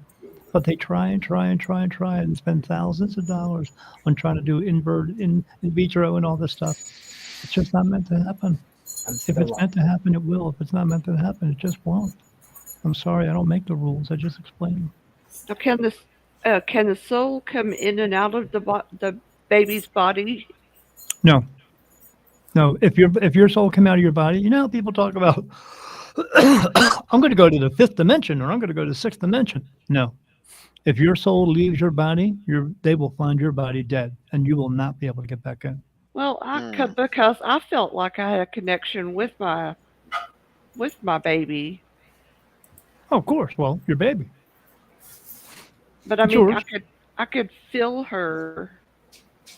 I knew her. Because souls feel souls. Right. You have more connection to your soul than we have a connection to anything. And here's a perfect example. You're listening to a song. This is a kick-ass song. You get the goosebumps. That's not nerves. That's your soul coming through. Right. But if we had a better connection, we would understand the meaning of life and death and everything, because we would understand what's actually going on in this place instead of this whole matrix thing that's going on. But you do have a soul. You know when it's coming through. You know when it's there. The connection's always there, whether they are actually physically here in this world or not. They are in the other place. You're still going to have a connection, but you're going to feel it. But if they're not here anymore, they're just not. No, I mean, but you said the soul didn't enter the body until the child was born. Right, but that doesn't mean it's not standing by. Okay. It's going to come into the body when it needs to, when it's going to be born. That's all. Just like your mom and dad who did pass away, they're around you. Yeah. You feel them now. You're always going to feel their presence, even if they're not visiting you from heaven. You're always going to be able to feel their presence once in a while. If someone passes away and you cannot feel their presence ever, you just ask me and I'll find out if they crossed over or not. Most of the time, 9 times out of 10, they don't. Michael Jackson, still here. That was going to be a question of mine. So you talk about your parents or whatever are with you, but if I've been here 29 times now, I at some point in time had to be somebody else's parent. So how could I still be with them? Well, sometimes does that make sense? Maybe your dad and you got into it last time you were here, and now you came back, and now he's your son. It's for you to learn that lesson all over again, just differently. And for him to learn that lesson all over again, differently. We change roles all the time. This is actually real role playing, okay? The soul role playing. The last thing my father said to me was go to hell. And I told him he would beat me there. Yeah. No, he's not even here. You and I talked about that. He's crossed over. He doesn't feel that way anymore. He let all that go. But you know who hasn't let it go? You. Right. And why do you think you've been here so many times? Yeah, true. Do we have soulmates? Is that a real thing? Yes and no, but a soulmate is not who you think it is. A soulmate is not necessarily someone you're going to fall in love with. A soulmate could be a dog or a cat or your best friend, because a soul is a soul, and we all come from the same place. We can all go back to the same place if we choose, or you say you're an earthbound spirit. But a soul is a soul that you were very good friends with back at home. You both end up here again. You both meet up together. So I've had a lady come up to me, oh, Daniel, I met my soulmate. He's so wonderful and all this stuff. And she used to come on my live show, and then I hadn't seen her for a while. She'd come back on, and I was like, oh, hey, how's it going? She's all good. I said, how's that soulmate? Oh, that piece of shit. Oh, he's cheating on me. I said, yeah, not a soulmate. Yeah. Soulmates don't do that. And when you have a relationship with a soulmate, I don't care what the hell is going on in your life. You don't let anything come in between that. Yeah. Nothing. Because these are the persons who you work well with together. These are the people or animals or that you feel that connection with. That is tighter than a freaking duck's ass. You know. And do you let anything come between that? No. And if you do, you're, yeah. I'll see you next time. I won't see you next time. So this is my last time. But you want to talk about old souls? I've been here the longest. So when I found out that I was this, I found out through 5 different mediums, and then one of them really explained everything to me, that I had to have a talk with God. I had to sit down and have an actual talk with God to see if I was going to move forward with this or not. And like she said there. I told her I see how many spirits I see, like 1,000 of them all day long. And she said, well, they're coming to you. And I said, why? And she said, because they think you're the light into heaven, because your soul is so bright. She said, when I saw you, because when I walked into the room, she wanted me to come see her show. I walked into the room. I didn't tell her I was coming. I walked in, and she locked eyes with me, and she watched me sit down in my chair, me and my wife. And my wife was like, that was creepy. I said, yeah, I don't know what that's about. So at the end of the show, I went to talk to her, and she made me feel like I was 7 years old. She said, you have to wait till everybody leaves. I need to talk to you right away. I was like, oh shit, I'm in trouble. But and she said, I saw you come into the room. She said, I've never seen anything so bright in my life. I said, what do you mean? She said, you just look like a form. It's just light. You look like a light bulb. And I said, what am I supposed to do with that? She said, well, you either have to move forward with it and do something about it and do something with it, or just remain as you are. And I said, I don't know. She said, I know you don't want it to go away. I said, it's been my entire life. I see things all the time. I know I don't want it to go away because I just feel drawn to it. But so I went home, had a talk with God, and told him, if this is what you want me to do, if you want me to help these spirit or souls or people or something like that, that's what I'll do. I'll do whatever it is that you want me to do, but I need help. I can't do this. I can't figure it out on my own. So that's what I did. Through that, since that, it was about 3 years later, I met with this group of women who are all mediums, and they were helping me to develop it. By the end of that group, when they were done, they were all coming to me for answers. They were all professional mediums. They knew who I talked to. I did channeling with them, and every time I channeled with them, an archangel came into the room and was speaking through them. It didn't use the words they were saying, didn't use their voice. There was something different that come in. All these different archangels come in. There's not like 12 or 14 like it says in the Bible. There's thousands of them. I know 46 of them that touch my face. And then one of them's Jesus, and then one who touched me here on my eyelid a couple times, and I've seen him 5 times. God doesn't look like what you think he does. So you don't ask him the lottery numbers, because you don't fucking ask that stupid shit.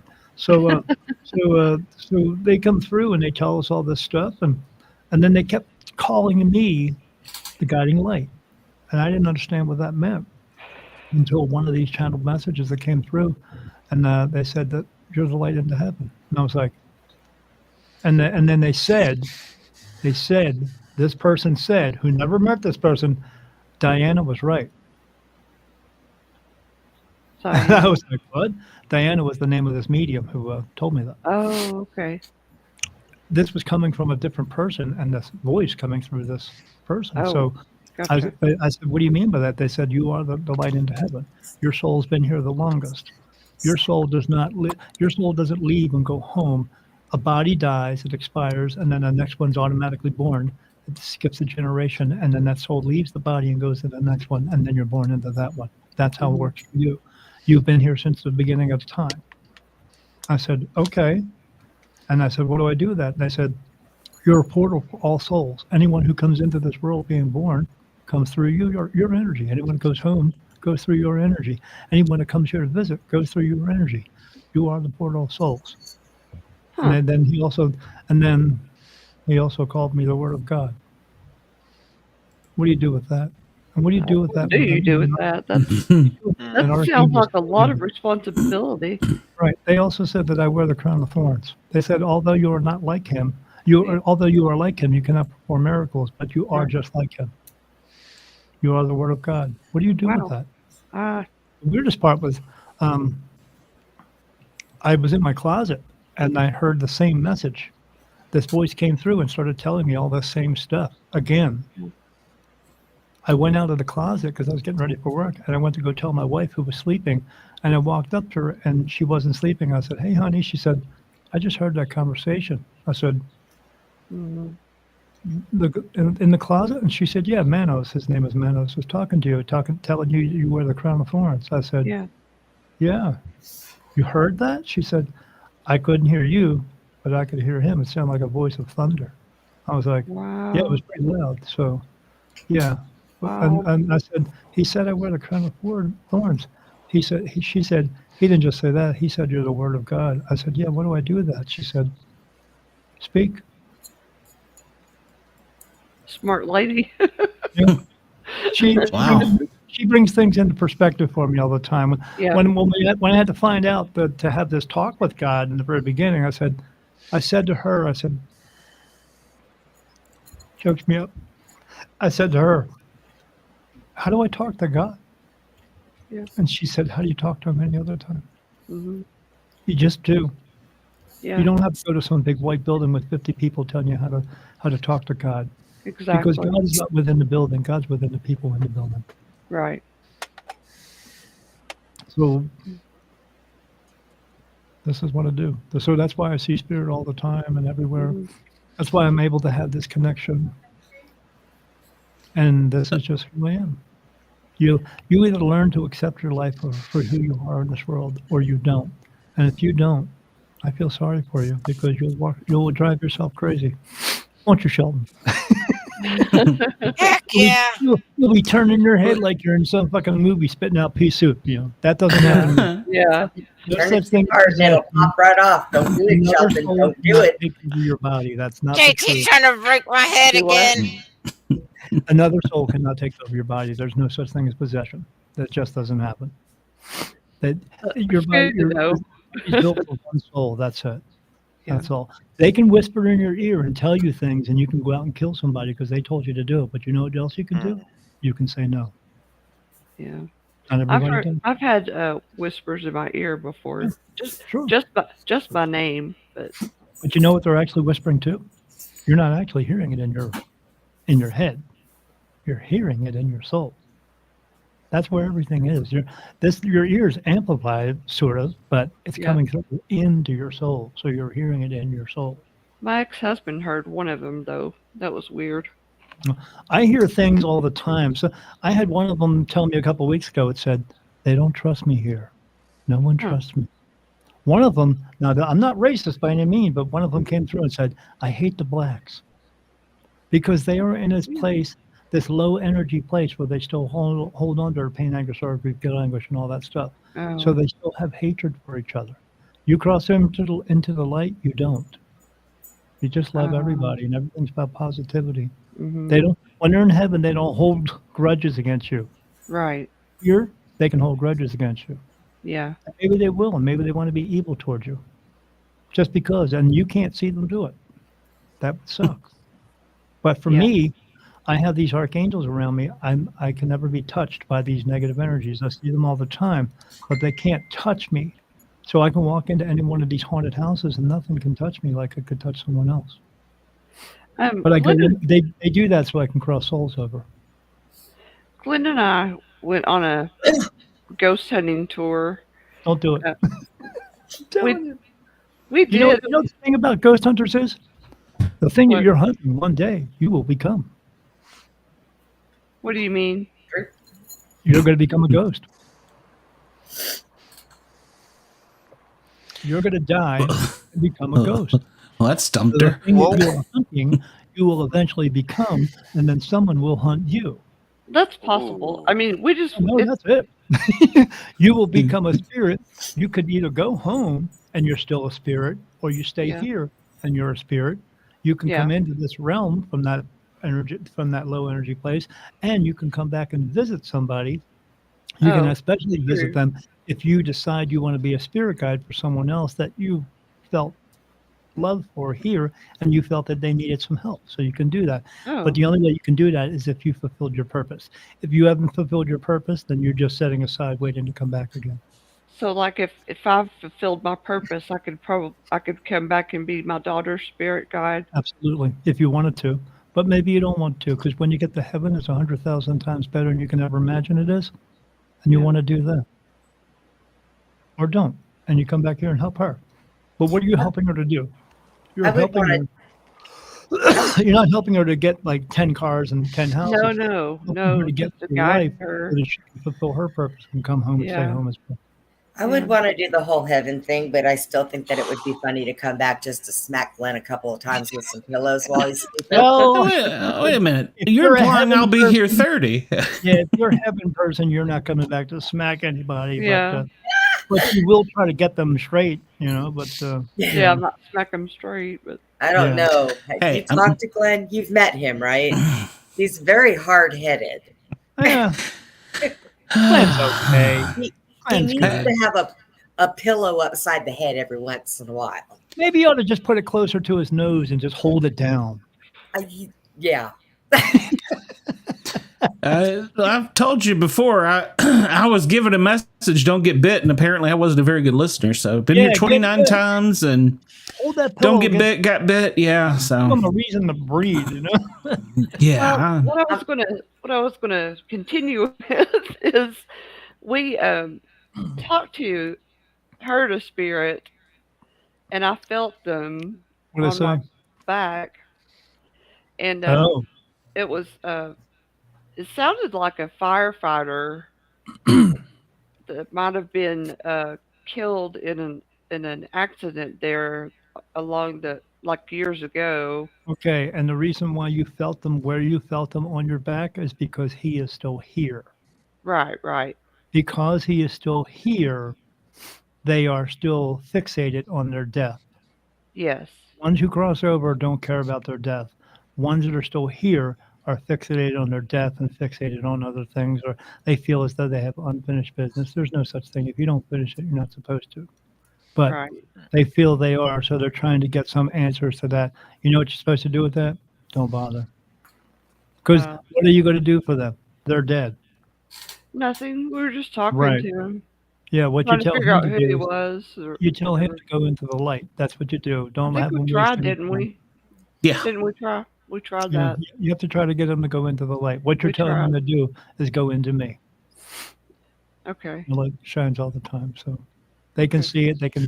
With regular people who are out in the world, there's 7.5 billion of us, so spirit can hear all that, but they like to tune it out because it becomes like, you remember when we were kids and you watch TV at 3 in the morning and it turns into that snow static? That's what it sounds like to them, and that gets annoying. So it's like being in a room with a million people and they're all talking, and you're like, fuck, like in a big concert hall. They don't want to hear that. So that because they are pure energy, they can tune that out. With Maybe me, that's what he was trying to do, is come into me and I was pushing him away. Yeah, he Because- can't actually come into you. I mean, like, go. You can feel it. Yeah. I feel like I'm pretty. I feel like I have a pretty bright light most of the time. Your aura is blue, but that's regular. I mean, it just depends on. I don't know. I'm looking around to see who's here. I can see that.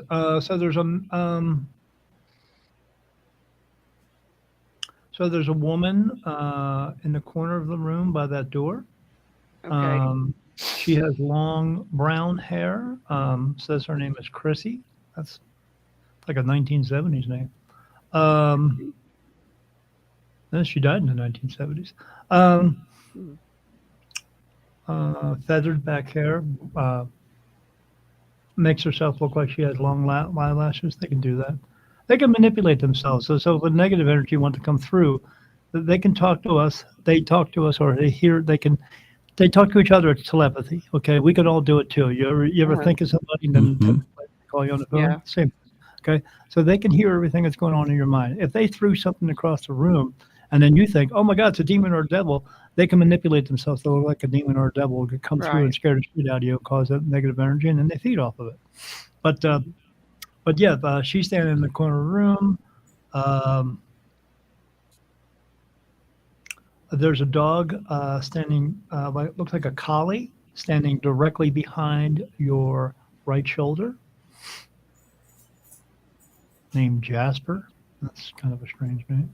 Jasper or Casper? Jasper, with a J, Jasper. There's this guy standing behind you, old guy.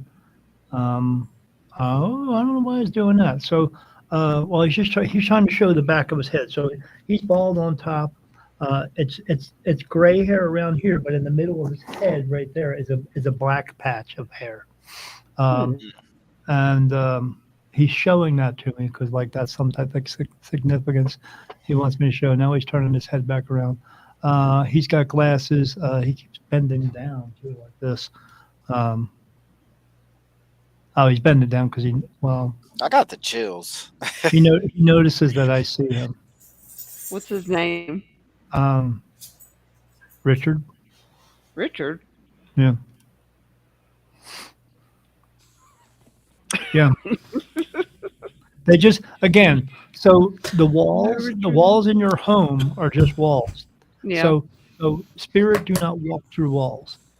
They're just walking. Excuse me, everybody. Excuse me. Bobby Dizzle, go to bed. You were fixing to fall forward and land into your mic. Yeah, You're doing holding up very Glenn. well. You're doing a Glenn.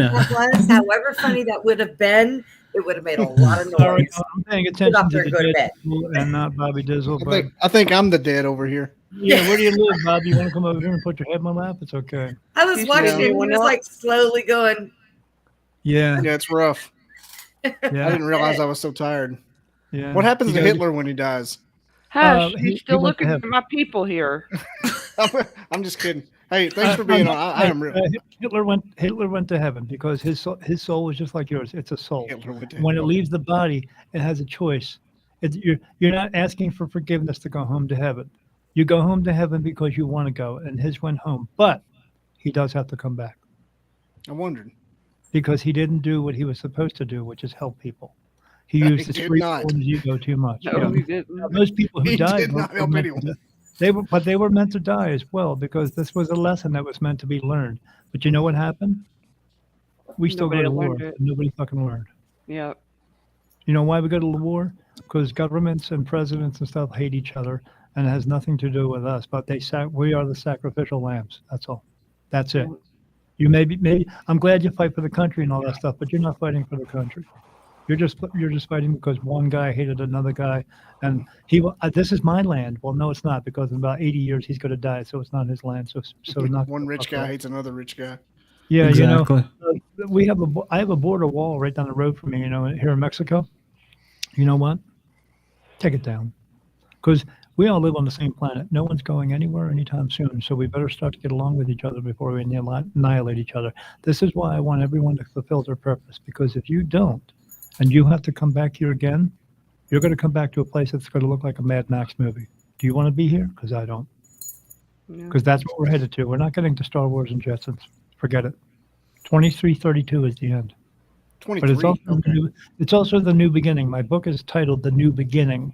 It's not about me. It's about everyone else and the new place that we're going to start, because we were in another place before we were here. The UFO stuff and all that stuff, real. We were in another place. You've heard of it. It's called Mars. They just did a study on Mars. They did a study of the Earth there, the land there, the sand and all that stuff. You know what they found in that? They found a compound that's in there that only happens during nuclear blast. Right. So how does that happen? They don't want us to know, and they don't want us to know how long we've been here too, because we Marsenheimer. we weren't born of Adam and Eve or Adam and Steve, whichever you prefer. We were born of them. That's why they keep coming here to visit, because we came from them. That's why. So, but this place is coming to an end in 2332. If you take 23 and add it together, that 2 plus 3 is 5. You take 32 and you add it together, 3 plus 2 is 5. 5 and 5 is 10. You turn it around, you got 0, 1. So the end of this place is the new beginning at another place. We start over. I didn't come up with the title of my book. They did. I'm just the player. Bobby, Bobby, get you some rest, and I'm sure you can get Daniel on your show if you'd like. So. Oh yeah, I'm sure I Yeah, can. we can talk anytime you want to, man. I will. I'll definitely be in touch. In You the just let me- meantime, I might He wear- steals all my guests. I might wear a Speedo, but it'll be okay. you are one of my guests. I found you first. Yes, listen to that word. I'm out. Yes. Oh, my. Good night, Bobby. Good Night, night. Bobby. My way, bud. See you, Bobby. Get you some rest. I just didn't want him to fall in his face on his mic. So You know, I wasn't even paying attention to it. He kind of went like this, huh? What? I just happened to glance up and I looked at him. He didn't look right. And then all of a sudden I just see his head start going down. I'm like, uh-oh. We're losing Bobby. I took a little nap a minute ago. I'm tired too because I got up very early this morning and did not take no naps today because I have to be at court at 8 o'clock in the morning. So I'm tired too. I'm tired of your bullshit. Yeah. Knock it off. Just kidding. I like it. So, well, I think Dina wanted you to finish telling her who Uncle Bob was in her room or whatever it was. And that guy, he's just a guy. That's it. Yeah, I don't know him. Just a passer through. That's all he is. I don't know about Chrissy. The name sounds familiar. Let me ask. No, it has nothing to do with you. Just a passer Okay, through. just a passer. The dog either. Just pass the No, through. I don't know Jasper dog. I'm asking, and every time I ask, I know. And it happens like that. I ask, and then I get it just, and that's it. Yeah. Or when I ask like how many times you've been here, I ask, they tell me the number. I said, did you just say that number? And then they touch my face.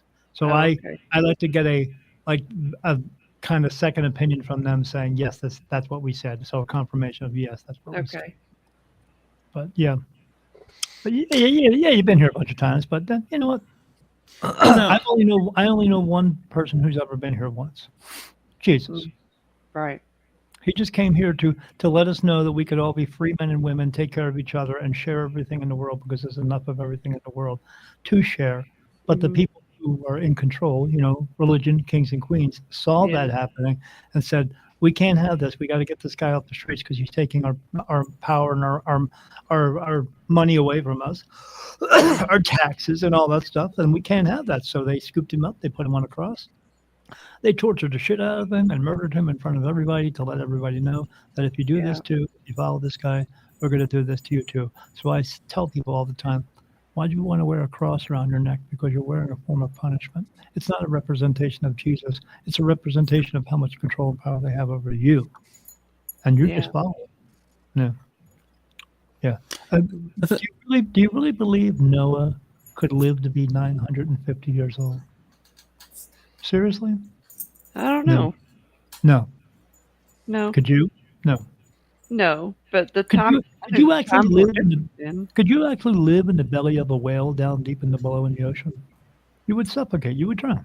Yeah. If you were out where Noah was and it was raining for 40 days and 40 nights, do you think you could survive? Because there would be so much water in here, you wouldn't be able to breathe. It's a story. They're all stories. I don't all know. those stories They were found the created. ark, though. People have boats.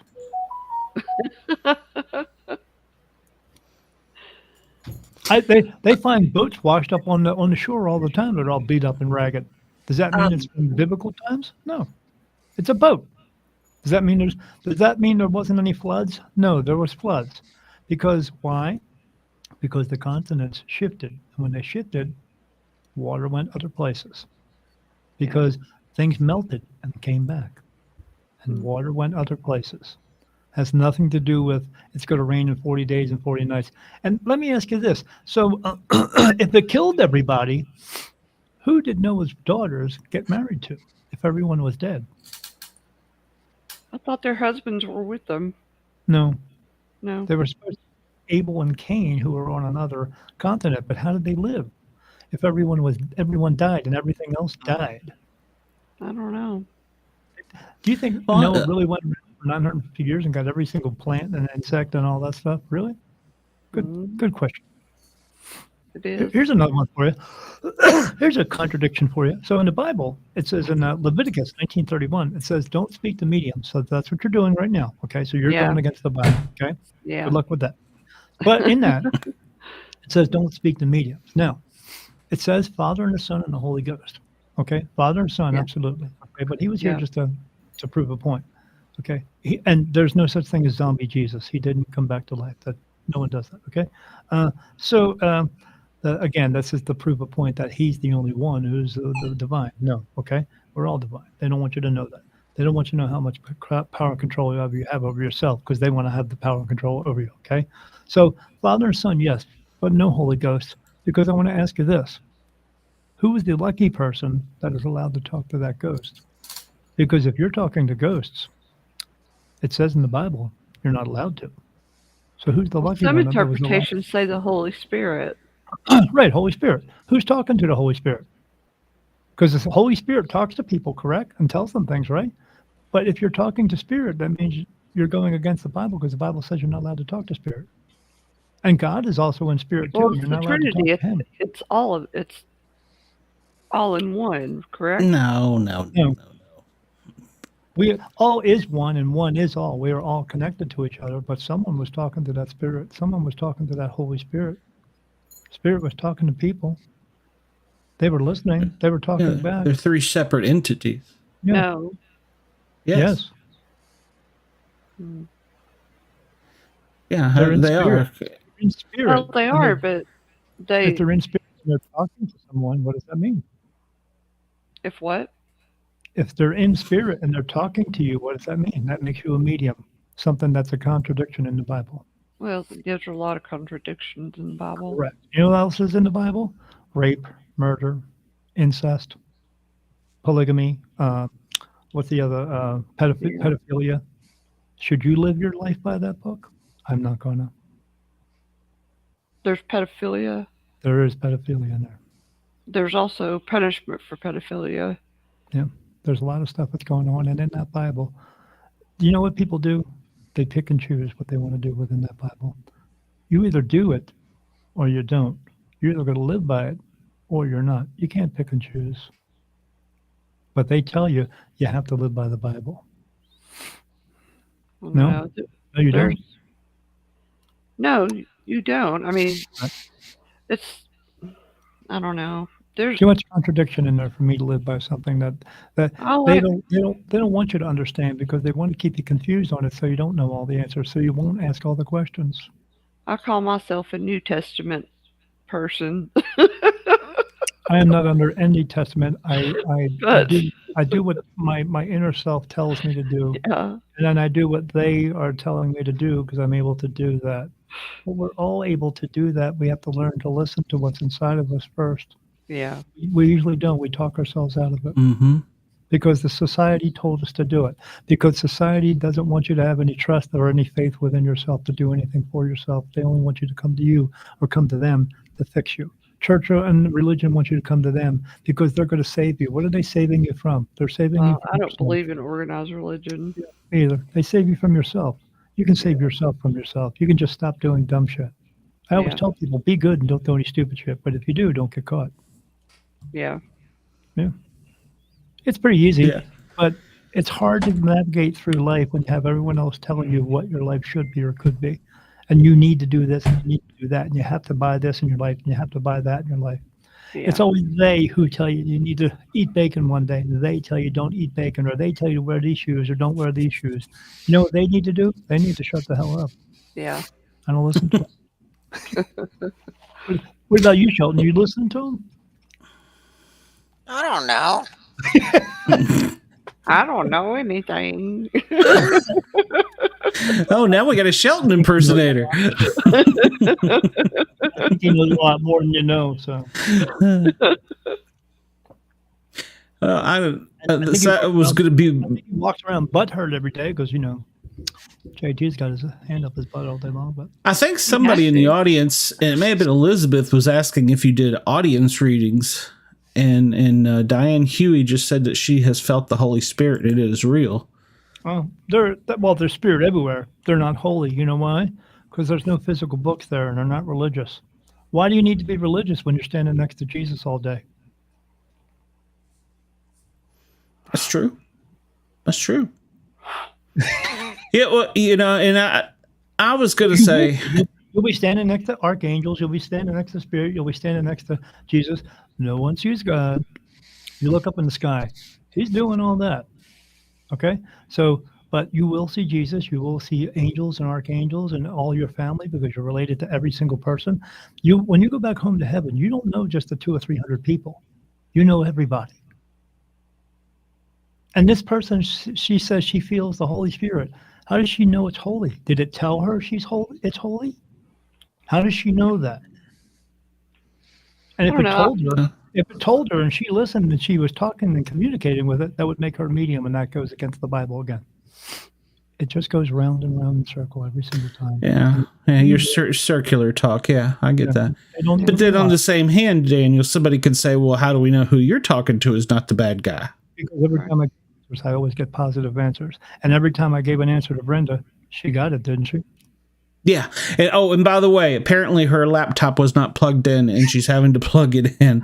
So she has blonde roots, apparently. So she will be back. So. I don't want to know. Well, she's probably going to go grab a quick smoke and plug her wheelchair in too. But that's. Yeah. But what comes around goes around. They would like to think they have answers, but every time I come out with another answer, they got to go, well, wait a minute, let me go research that in the Bible. Well, you know what I've never done? Research in the Bible. Never read the Bible. I don't need to know it because if I want an answer, they tell it to me. Yeah. And how would they know about it? Because they tell me all the time we need to get rid of the Bible. They tell me that we need to stop worshiping God because all we need to do is have love and faith in Him, but have love and faith in ourselves. We don't need to stand around and worship Him all day. We need to get back to taking care of each other because that's what Jesus was trying to do. He was a representation of God telling us that this is what we need to do. This is what we need to focus on, taking care of each other. But we're not. He didn't say not to stop worshiping God. Yeah, I don't agree with that. He is telling me to tell us that now. Well, I can see the message as love and peace. That sounds Norse to me, but yes. It's all about love and peace. It's all about love and taking care of each other and looking out for everyone's best interest. Now, I want you to tell me, look around the world. Does that look like it's happening? No, but that's also an indication that God has been taken away from schools and prayer has been taken away from schools and people do that. People do that. God doesn't do it. God's everywhere. That's what I was saying. Yeah. You have a part of God in you right now. If you go to a doctor, he's going to tell you have something inside of you. It's called junk DNA because they can't figure it out. It's God. That's why they can't figure it out. Let me ask you a question. I know that. Here's a question for you. If I were to have a talk with you, if I was sitting on the couch next to you and I was talking to you for about 3 hours, let's say good 3 hours, and then I left and I said, have a great day. And then I talked to you like maybe 30 years later and I said, I'm going to write a book about you. And then I write a book about you. Now, do you believe after that 3 hours that I got everything I needed to know about you and your entire life, and that book is going to define who you are? No, not at all. Good. Well, neither does the Bible about God. Let it go. You can't define someone you've never met personally, that you are here doing. You can't.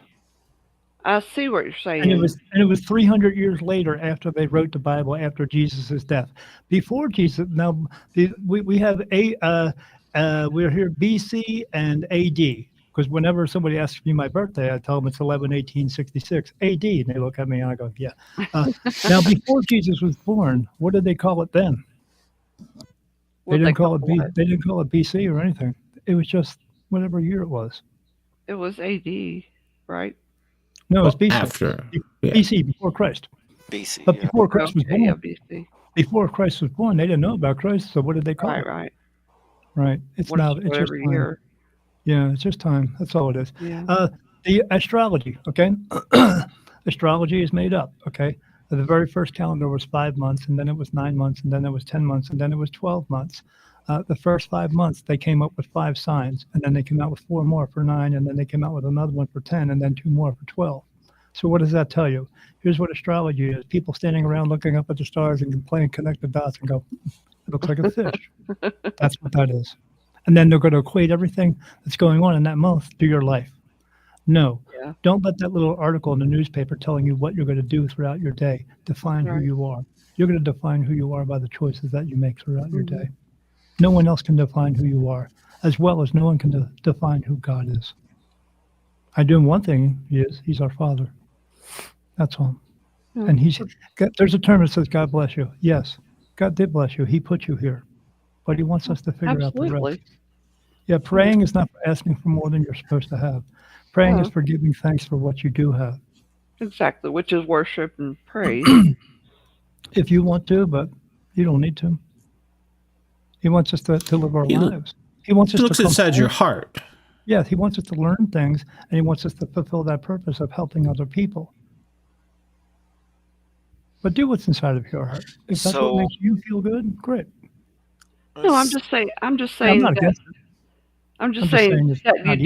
you do praise and thank God for the things that you have. I mean, you're not going to just go to him when you have a problem and ask for something, but you can ask for something because through the Bible, he has told us that, correct? No. Well, I'm telling you, the Bible's not truth, because the Bible says, ask for and you shall receive. Well, let me ask you, how many of those people who have asked to be freed from cancer and freed from life altogether are still here hundreds of years later? They're not. Why? Because everyone dies. You can get cancer, but and get through it, but you're still going to die. That's a fallacy argument, though. Everybody does die. Right, you do. You're not going to. It just doesn't make sense to say that. It does make sense because you're asking to be freed from cancer. You may get through it. Okay, you are when you die. Right, you're going to die when you're meant to die. Exactly. So in other words, why are you getting cancer? Because the soul chooses the body that it's coming into, and it chooses the lessons that it's going to learn. And some of those lessons may be getting cancer. And the lesson that you're going to learn is, I agree with that. The lesson of learning is you may sit on your butt and do nothing about it, or you may be proactive about it. It's all about learning. That's all it's about. You're still going to pass away. It knows that. But it's learning these lessons because the previous life, those lessons were not hard enough to get you a golden ticket to stay home. And that's what the goal is, to stay home. So you get through your lessons the best you can, you fulfill that purpose, and then you get to hopefully stay home the next time. But if you don't, you just agree with that premise. Every time you come back over and over again, you know how many times you've been here and how many times was that Bible here? It wasn't. It just makes sense. The Bible's not here every time you're here. It's just a book with a bunch of stories in it. God does not need to command us to do anything. He doesn't. And how many of those commandments do you live by? A lot of them. And how many of them don't you live by? A lot of them. A few. Right. So what does that mean? That means you cannot. The Bible says you got to live by the Bible. So you're either going to do that, or you're just picking and choosing because that's what you feel like doing. Well, no, you're absolutely right. Right. So it also says that if I steal a Snickers from the QT, I'll be judged the same as a murderer. So right. Yeah. And is that the truth? No. Well, no. You hope it's not anyway. Yeah. I think it's a tool. I think it's a tool, but but they use that tool against people. It produces a lot of guilt and fear. Yes, they want you to feel guilt and fear. So I also think that the verses have been changed. Yes, because how do we know that? Because King James did not like the Bible so much, he wrote his own version. Exactly. And now people know that one too. Yeah. So what does that mean? That is true. It can be changed by people. Because who wrote it? People.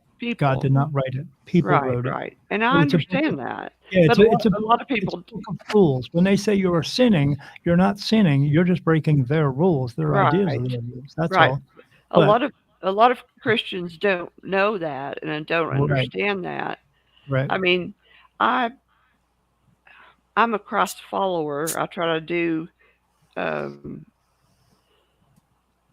try to lead by example by living a The decent best life you life. can. Sure, the best You life you know, can. Yeah. yeah, the best life I can. Yeah, I'm not clean I'm living, not you know. perfect, not Yeah. perfect by any means. None No, of I us look, are. You know, I'm but not perfect either. you know, I don't think anybody can live up to the Bible, and a lot of Christians have this. They want you to try. Right, they do. They have this thing going on that if you go to church all the time and you um, go to church, if you go to church every time the doors open, they think they're better than you, and Hmm. Yeah. they know their They dress Bible. up, so they dress up, and I wanna look better, so it's a dress-up contest, so I can look Right, better Mhm. than I wanna exactly. be a better Christian than you are, but you Yes, go home and you follow them home, and they're doing all kinds of crazy shit. yeah, Yeah. Oh, and then they tell you, well, there's only one true religion, and yeah, But here's the right, thing, if there's only one true religion, and there's so many religions throughout the world, and they all have their own ideals and their own concept of it, which one's right? exactly. Well, None of them. A Christian, um, a hardcore Christian would tell you theirs is right because Jesus says in the Bible, "I am I am the way. I'm what is it? I am the oh, no one can go through heaven or to God but through me." Right, but the Bible says Jesus says that, but the Bible wasn't written until 300 years after he was born. So if I tell you a story and then you tell somebody a story and then so on and so on and so on for 300 years, you think it's going to come out the same way? No, No, no. right? So But I they mean, can only I they can see your only point. assume that he said that. They don't know for sure. Well, I mean, supposedly there are witnesses to what people said. I Yeah, but those witnesses would I'm be just playing 300 years old. devil's Yeah, advocate. the witnesses would be 300 years old, and so that would mean they're not alive. So there's no witnesses. There would have to be witnesses of the witnesses of the witnesses of the witnesses. And again, where's that story going to come into the end? It's not going to be the same because it's not the same. Yeah. Here's how you know religion took over everything. All you have to do is sneeze. Just God sneeze bless and you. wait for somebody to do it. What are they going to say? God bless you. God bless you. Do you know Yeah. do you know where that came from? Um, Mhm. That I came thought from I the time when did. Jesus was here, and when Yeah. you would sneeze, they would believe that demons were Demons. exiting your body. Yeah. So they Yeah. said, "God bless you," to make the demons go away, but you know what Right. happened? Right. Everyone kept sneezing. Yeah. It's a pressure release, it's not demons. Yeah. I know. Yeah. So So again, yeah, yeah, I understand your but I understand point. what you're saying. I understand your point, but I still think that we need some sort. I think it's good for We need structure.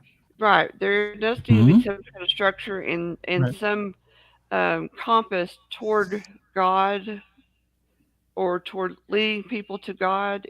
If it's the Bible, um, it needs to be used as a tool, but not as Lead them down a the road. Yeah, to lead them to the road. right. And I agree with you in a sense where you're saying if I'm religious and you're not religious too, like in my religious, then you're going to hell. No, Right. they need to stop that Right. Right. I agree because with that that. doesn't do anything except they're causing, they're, what are they doing at that moment that the Bible says not to do? The big one, thou shalt not judge. Right. Right. Yep. I tell people all the time when you see someone sitting across from you and they're all looking all disheveled and stuff like that, and you're about to judge them, think it to yourself and take a self inventory of yourself and think about all the shit you've been through in your entire life. And then look at that person and think they've probably been through some shit too. Then you bite your tongue and you walk away because you have no right to do it. Well, that's what made me stop going to church.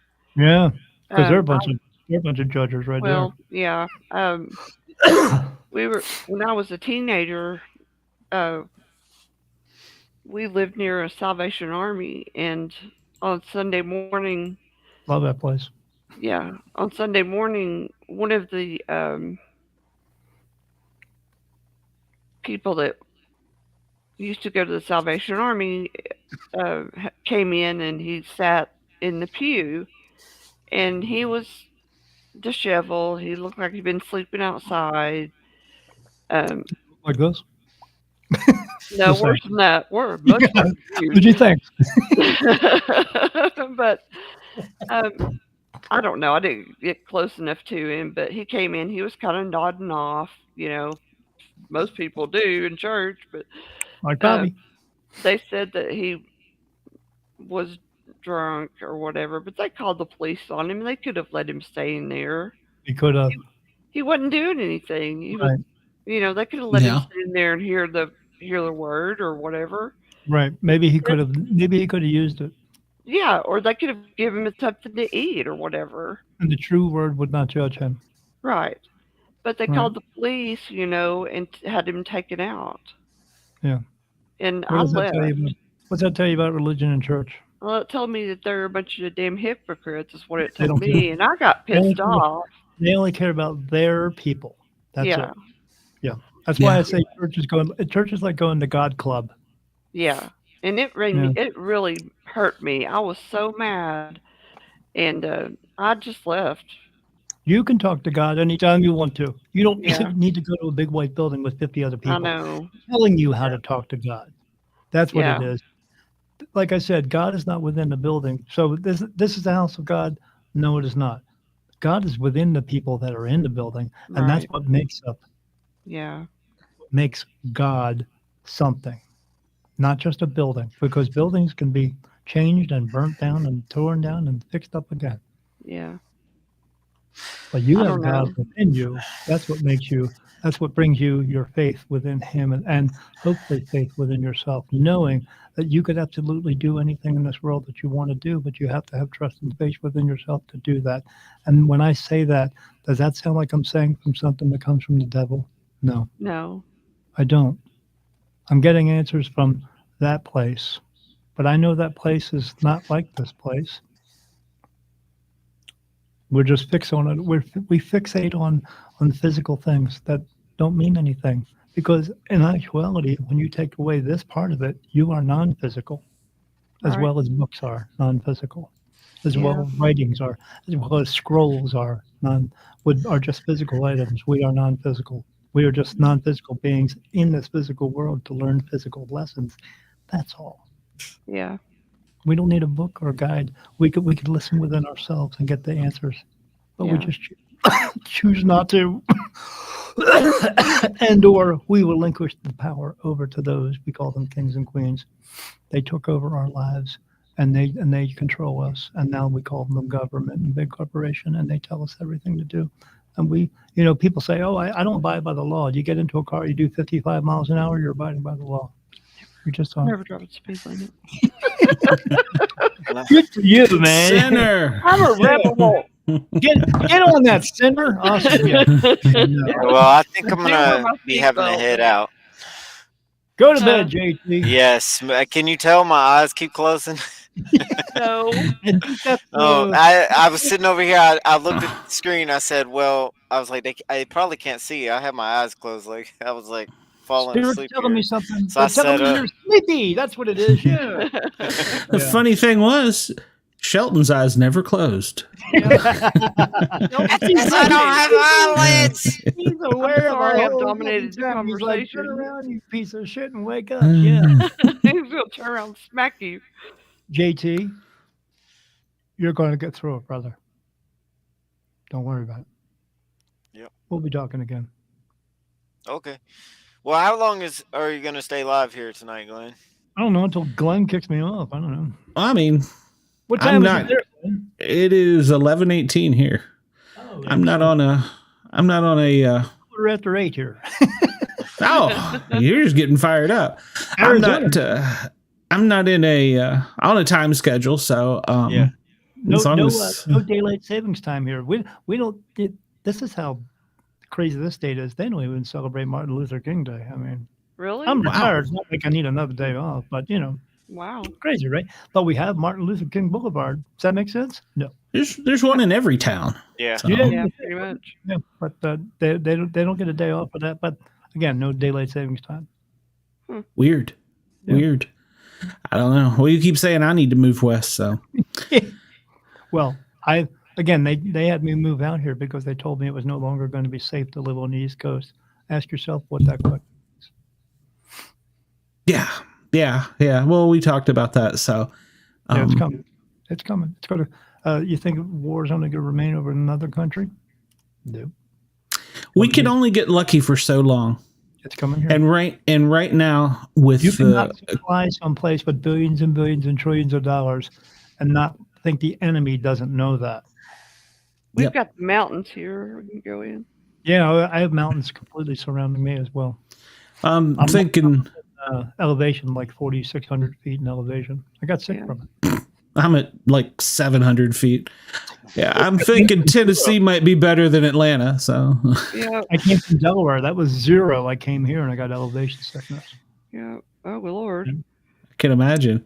Yeah, but it's beautiful. Wouldn't trade it. I saw a coyote yesterday. It's awesome. I said, "Here, boy." Turned around and walked the other way. Yeah, you don't want to play with a coyote. When we first got here, I was showing my wife these pictures of these things here called javelinas. It looks like a pig. Oh, yeah, I've heard of those. They have tusks and they will attack you. They travel in packs and they will screw you up, right? Because they want to protect their babies and all that. So showing my picture of these javelinas, and then a coyote just walked right past us on the street, had 3 legs. And I ran down there and said, "Here, boy, come here." And she's like, "What are you doing?" I said, "He's only got 3 legs. It's not like I can't get away." Yeah, I'd tear you up. Yeah, but I had a gun, so, because everybody here in Arizona has a gun. You can have open carry, and you can also have a you can go get a permit for concealed carry, but you don't have to. You can actually conceal carry here in Arizona. I have 5 gun stores in my 4-mile town, so but you can conceal carry and not have a permit. The only reason you would carry a permit is so there are certain places like bars or Walmart you could go in with a gun, but you'd have to remain concealed carry. But the thing about it is when I go to get a gun, because I have guns, because they tell me to buy guns because shit's going to hit the fan. So, and I had that thing with those guys following me, and they're following me all the time. I know they are because I ask questions. So no big deal, whatever, because I'm going to shoot back. So, but you go into a store and you hand them your license, you hand them the permit, you fill out the paperwork. They take the paperwork, they put it in a file cabinet. You go up and you pay for the gun and you walk out 5 minutes later. Yeah. Like that. They don't do your background check, though. No, they don't. They don't? You sign the paperwork. Oh. What they do is they put it in a file, and then if the FBI or ATF comes looking for the paperwork, then they will show it to them. But at that point, they don't actually do. Now, I had concealed carry back in Delaware. Every time I got a gun there, they had to run my background check. Now, I worked in prison, so I had an FBI check on me all the time anyway. So it always went through. But they always still did it on me back there. But here, they don't do that.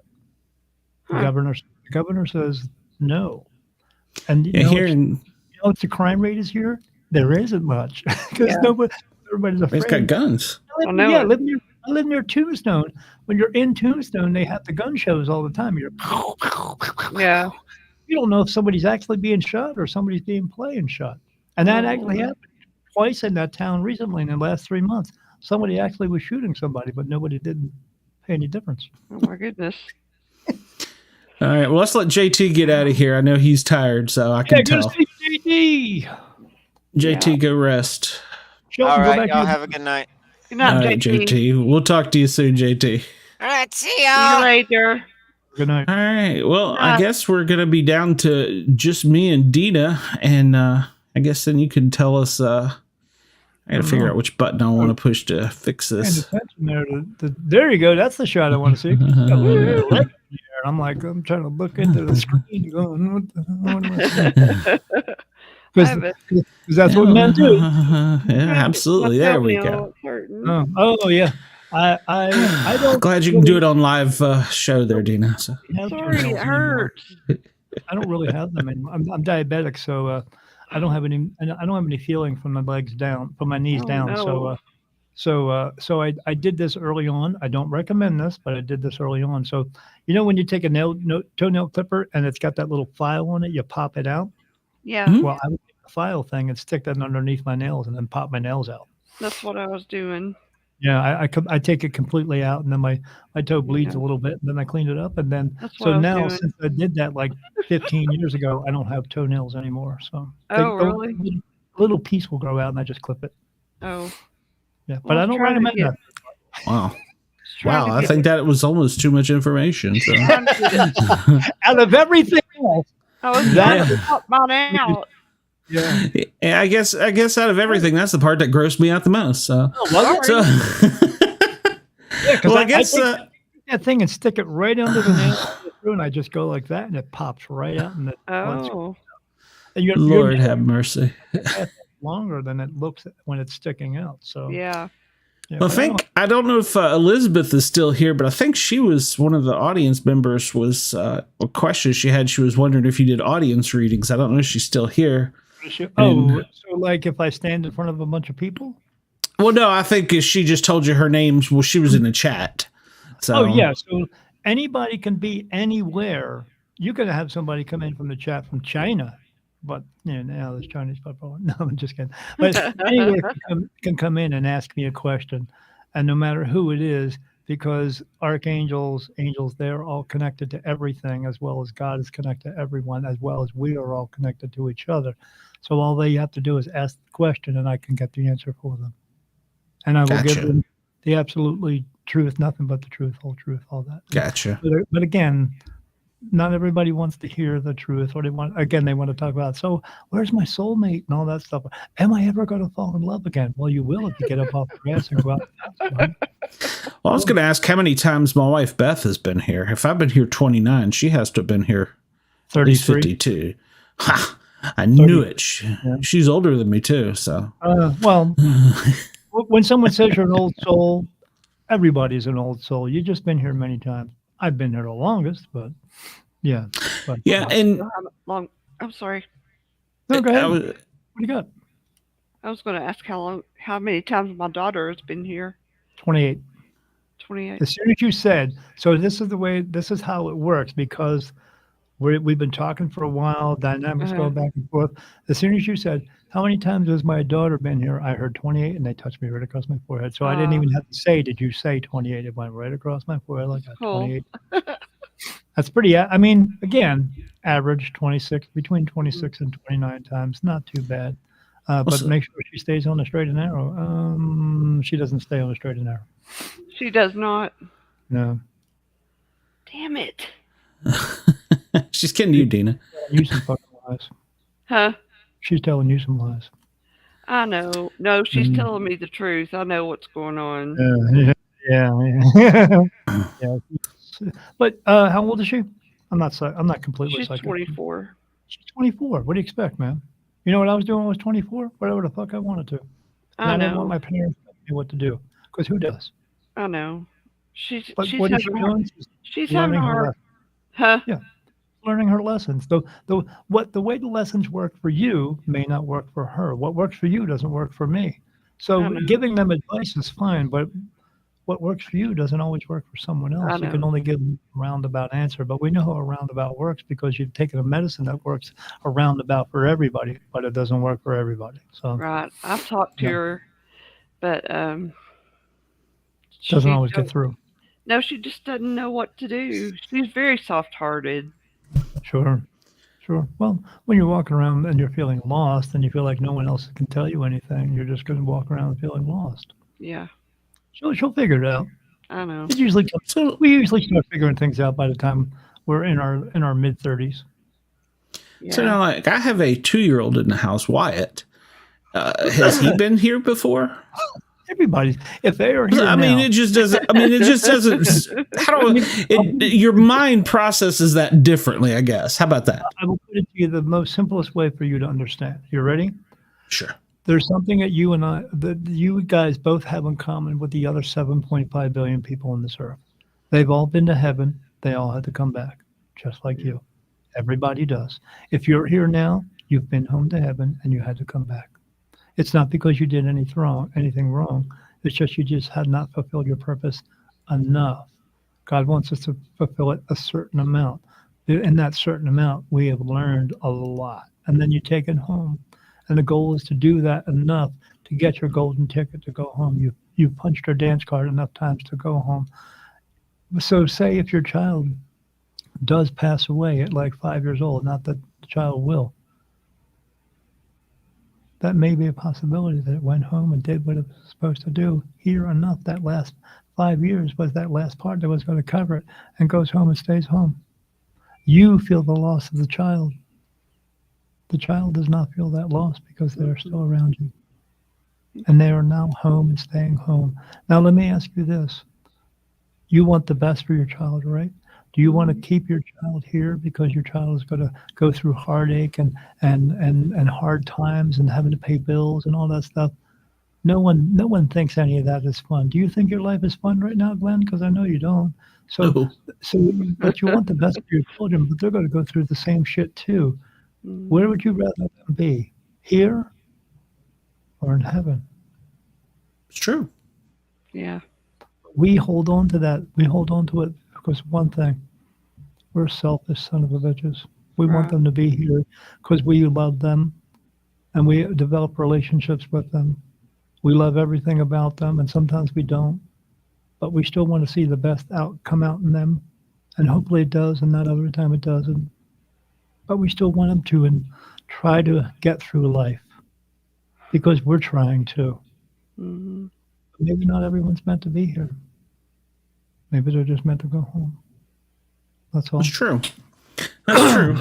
And I mean, I have a personal experience with that, with losing a child right after birth. So I get that. But no, I was trying, well, I guess what I was saying was, I guess it's hard for your brain to process, like Wyatt just turned 2, that, he's been here 52 times or whatever X is. I've been so. Most I ever heard of was that one woman who'd been here 43 times. The least I ever met, I met one person who had been here 9 times. Okay. Well, see, and I guess then that way I can still say I'm smarter than him, and he's 2 years old. So. Well, you can. Because, I'll tell you what he probably can do that you're not aware of is he is seeing things that you can't see. Oh. He sees what I see. Oh. And you're going to tell him later on, maybe you won't now, but you're going to tell him later on, and people do, oh, that's just your imaginary friend. Yep. Oh, you're talking to Grandma? Oh, you never met Grandma. No, he's talking to fucking Grandma because Grandma's there. Why? Because he's pure of heart. He just came from heaven. He has no pain, anger, sorrow, grief, guilt, or anguish within him. He's learned pain pretty quickly. Yeah, well, why? He's boring. Yeah, well, you're teaching it. You're teaching it to him. No, not me, my daughter. Well, yeah, a couple and shit, but he's able to see things. He'll be able to see things at least until he's like 7 or 8 years old. Not unless he's meant to keep it like I was and others were. And then you just keep it, but not everybody is because the world throws a bucket of bleach over top of you and washes it all away. Tiffany can, can't she? She says she can somewhat, yeah, my daughter. How old is she now? Oh, wow. Put me on the spot. 40? She just never followed through with it. Yeah, she's trying to learn some more. Yeah, she is. Has time. Yeah, she was supposed to be listening tonight, but I guess she's not. She needs a mentor. Yeah. Yeah. Yeah. She gets it from general. She gets it from what I call general spirit. Okay. People, dogs and cats, horses, cows, fish. People. That's the not angels. Well, now, getting back to Wyatt, I can see something in his eyes, and sometimes I want to say, "Boy, that's the little devil in you." But there is something you can see. There is a literal look. There is a literal look in his eyes, and I can see something in there, and I'm like, "Yeah, you're going to be in juvie a lot, Paige." So. They look around the world right now, and they see the world like that. This whole place is just Disneyland to them. And when you get to heaven, you will be the same way. I can't because wait. You've let go. I mean, I can't wait, but I can't wait. Yeah. I'm going to do it when I'm 83. I'm out of here.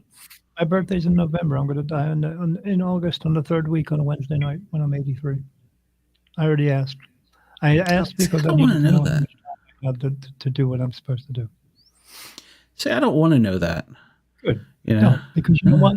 just going to happen, and you're not even going to. You're just going to wake out of your body and go, oh, I guess I don't need that anymore. It's going to be a jealous husband or something, I think. You're not even going to care about your body. You're not even going to care about the people that you left behind, because you know you're not leaving anybody behind, because you know when you walk into that light, eventually, a couple of days later, to you is like 20 or 30 years later, they're going to walk through too. You're going to understand that they will come through too. So you're not worried about it. You just know that they have a life to live. Yeah. And hopefully that is fulfilled so they can come home and stay home too. And hopefully you do it this time too, because you need to knock your shit off, Glenn. Yeah, no, you're not wrong there. So, well, now that was going to ask another question. So you said my father went through to the light. Does that mean that he's going to come back again? Correct. Okay. So, and how many times had he been here before he learned? Because he was a dumbass. 28 times. He's coming back for 29. He knows that already. Shit. He's aware of it. Yeah. Holy shit. So coming back. He's going to come back as a woman.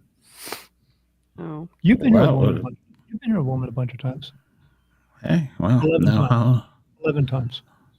Wow. Have I ever been a man? 13 times. Wow. So do you remember any of these things? What's that? Do you remember any of these things when you are over there on the other side? Do you remember? Yeah, remember heaven. If you remember what heaven was like, you wouldn't be able to live in this. You wouldn't be able to function in this world. No. Do you remember your lives on Earth? Yeah. Oh, you can do past life regression, but I always tell people don't bother with it. People do past life regressions because they want to have a story of something they used to do or someone they were related to. And then when they say, oh, maybe I was related to a king or a queen, and then I always tell them, why do you want to be related to someone who stood on the backs of other people? Yeah.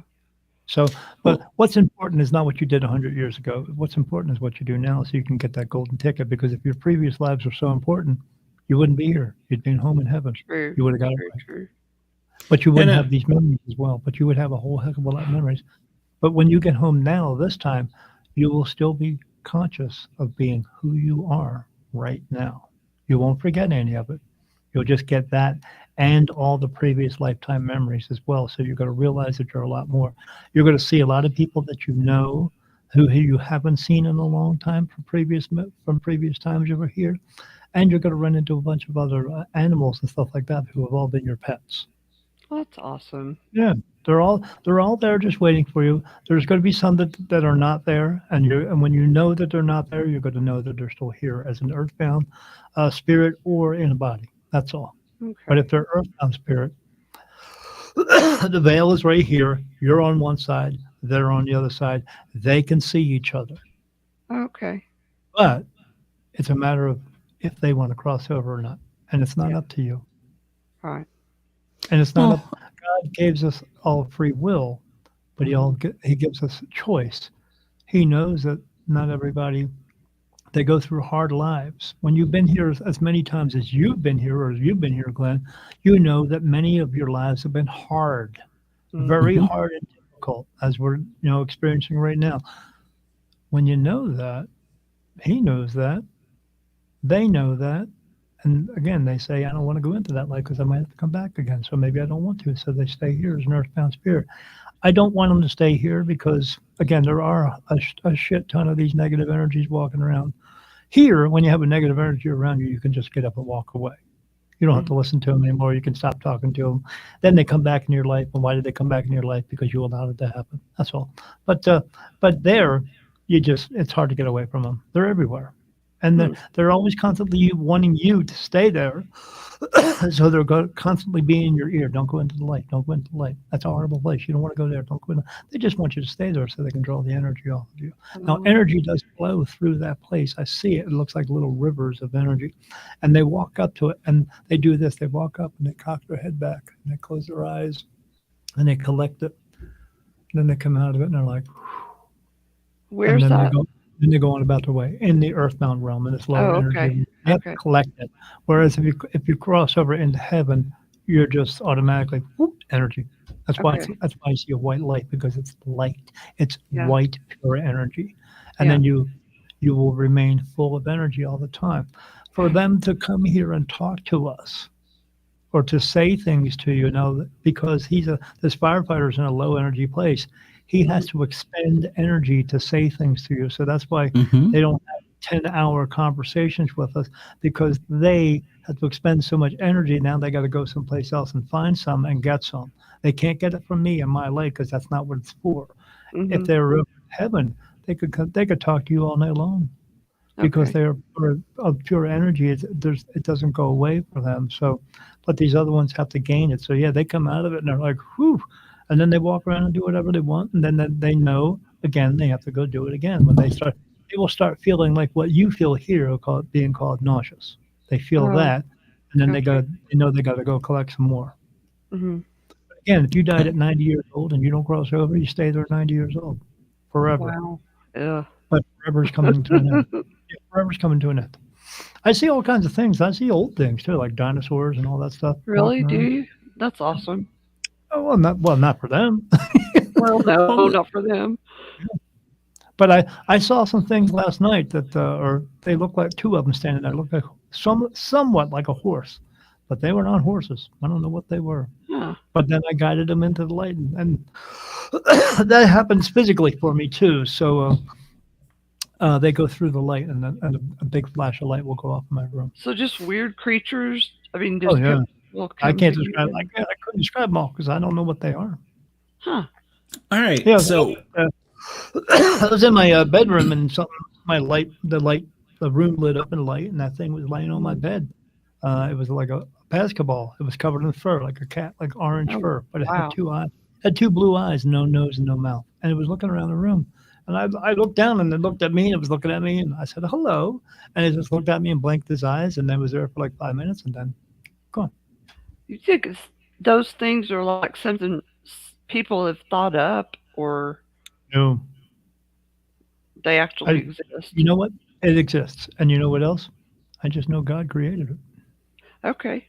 He didn't just create us and this world and everything that's going on. I mean, there's so much things there's so many things in the ocean we haven't discovered yet that are out there. Oh, that's true. When I see spirit who have not crossed over, I see them. First thing I do is I get a flash, of what they look like when they were here, and then I see them. Their complexion, like your complexion, if you were them, your complexion would be blue. But I would still see all your features and everything. I could tell if you were black or white or if you were Asian, whatever. I could still see all that because I see that flash real quick, and then they show that to me, and then so they just walk around. I see horses. And when I see horses, they're grazing.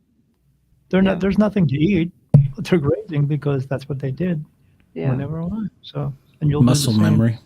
Yeah. So Wendell Mosley asks if there's anything he needs to know. I assume it's a he by the name, so. Well, you don't know these days, Glenn. Unclear. I filled out a form today that had 5 pronouns. I didn't even know what the hell they were, so. Yeah. I don't even know what pronouns are. I just know what words are. That's all. Yeah. Give a pronouns.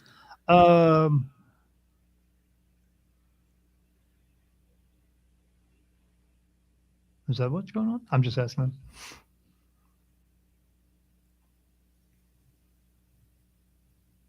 Wendell's one of those people who puts too many things on his plate. He puts too many things on his plate all the time. He's always go, got to get this done, got to get this done, got to get this done. And I put so many things on his plate, he doesn't get any of them done. Here's the 2 words for you, Wendell. Slow down. Do one thing at a time. Stop trying to get everything done because you can't do that. And then what happens is you can't get any of it done. What are you getting done? Nothing. Knock it off. That's true. And I think Elizabeth Bream had asked earlier, too. People, there's like him. He's always in a rush, but he's always late. That's me, too. How does that happen? You know how it happens? You're so busy trying to get things done before you get out of the house, and you make yourself late. Yes. You know, you get up 10 minutes earlier. Or do it the night before. I know. And Elizabeth Beam had asked if you got anything for her as well. So. She would have to ask me a question. Okay. So there's a thing that happens. People go on the medium shows and all that stuff, and they say, "The spirit have anything for me?" I don't know. You didn't ask a question. You You have Gotcha. for me, it is you have to ask a direct question to get a direct answer. That's how I. So you were talking about life on Mars.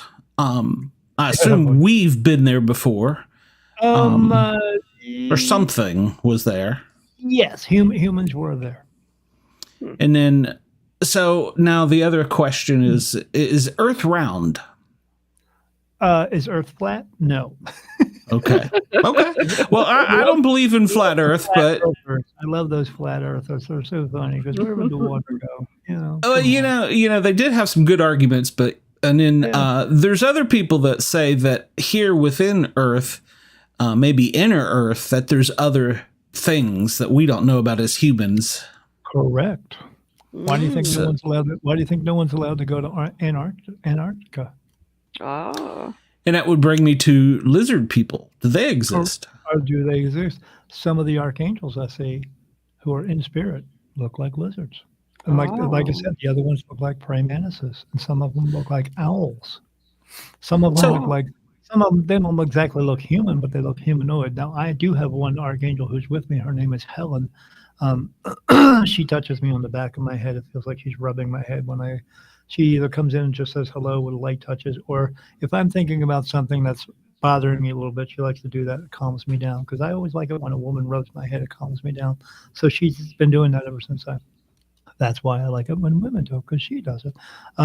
But she was here. She was an Egyptian princess. So, and apparently when I was alive at that time, I was in a relationship with her. I was a slave, and we were having a secret relationship. And we've had many relationships before that, but that one was the main one. That's when after she passed away.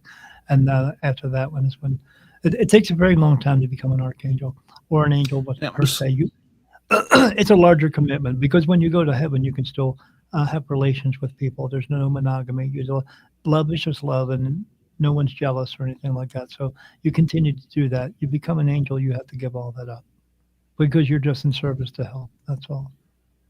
And that was going to be a question I had, because I'll just call it associate of mine. He will never answer a question about like what is the true religion or what is, but he said that so I forget how he worded it, but basically to the extent he's been here many times and he's working on a greater commitment and like going to the next level up.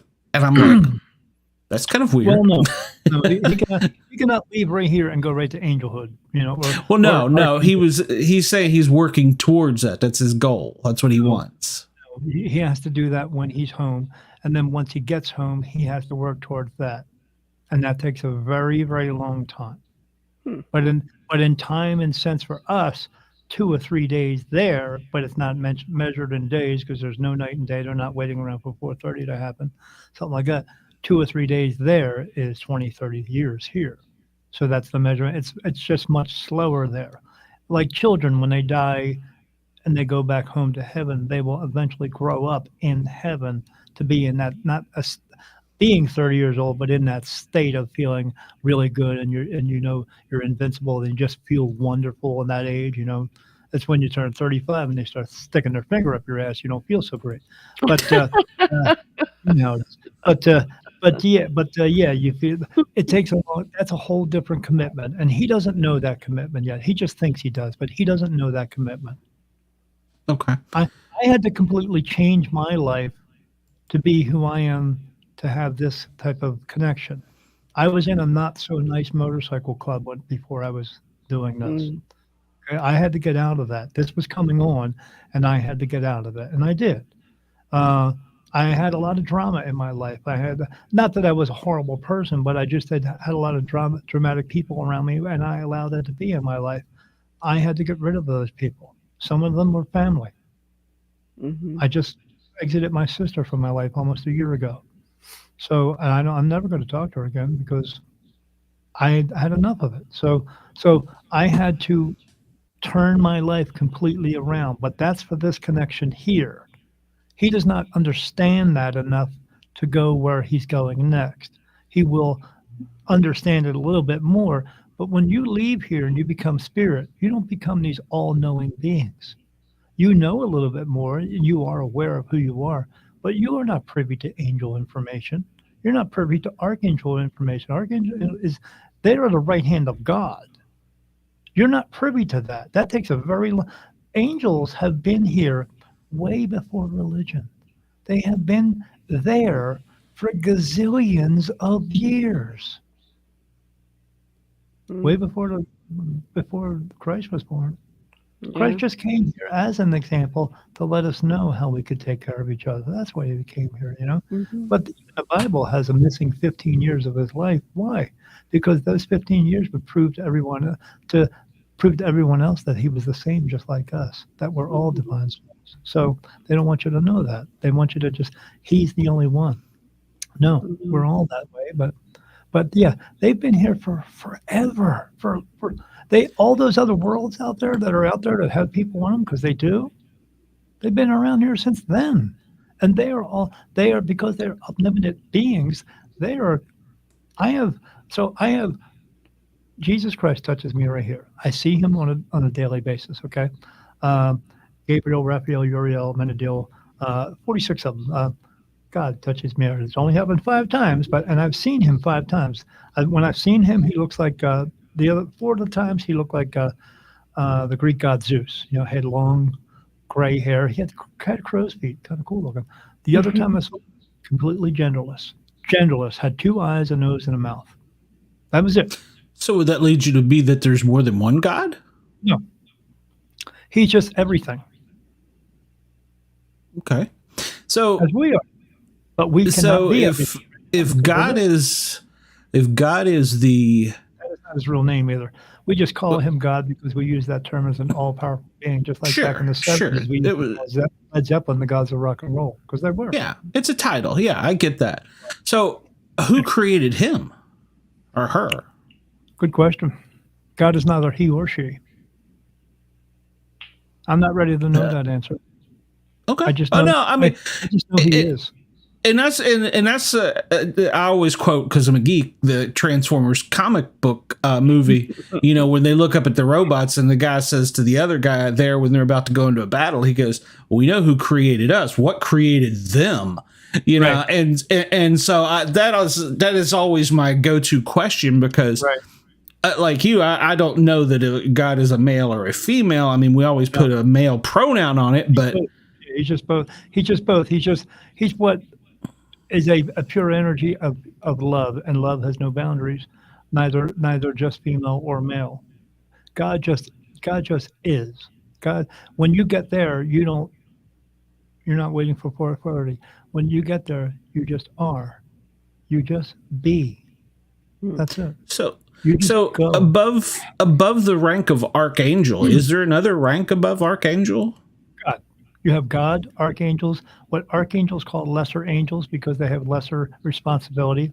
Then you have spirit guides, then you have regular spirit, and then you have us because we're attached to this meat suit, and then you have lower energy spirit just because of the place they're in. Okay. Well, Wendell wants to know who his great-grandfather was. They can't find out.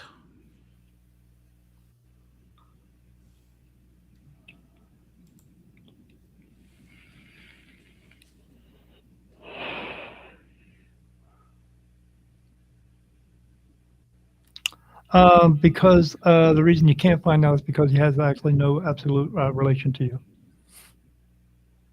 No bloodline. No blood relation. Okay. Just like in the same sense, what's the best way to describe it? Well, you and I are both Jacksons, but we don't know that we're kin. Right, yeah, but the way that we're all kin because we all come from the same family, the soul family, okay? But say you have a stepfather and your donor's not in the picture. Well, he's a donor. The person who raises you, that's who your family is. They don't have to be bad because nothing. Do you know why? Because we create the bodies. We don't create the soul. God does. Yeah, I could agree with that. I actually had that argument with the county I work for. How can I be so much against God? People say I'm so much against God when I talk about God and how much I love him every single day. Sure. Well, because you're going against a stereotype. Yeah, I'm going. Yeah, it's a stereotype. You're going. It's another form of discrimination is what it is to me, because you're going against what they're telling you is the normal. And if you go against the normal, you're not normal. their idea of normal, and they want you to follow it. Exactly. This is their book of rules, and they want you to follow it. And if you're not following it, you're a sinner and you are wrong. Mm-hmm. And Wendell goes one step further and says, is that something you can find out? Well, if you want to find out, that's up to you, but it doesn't mean anything. He's gone. You're not. You're here to live your life, not find out who your grandfather is, because when you're doing that all the time, what are you not doing? When you are grieving over your child who has been dead for 10 years and you continue to grieve over and over and you can't get past it and you can't go to work and you can't do anything like that, what are you not doing? You're not out there helping. You're not living your life, and you're not out there helping anybody.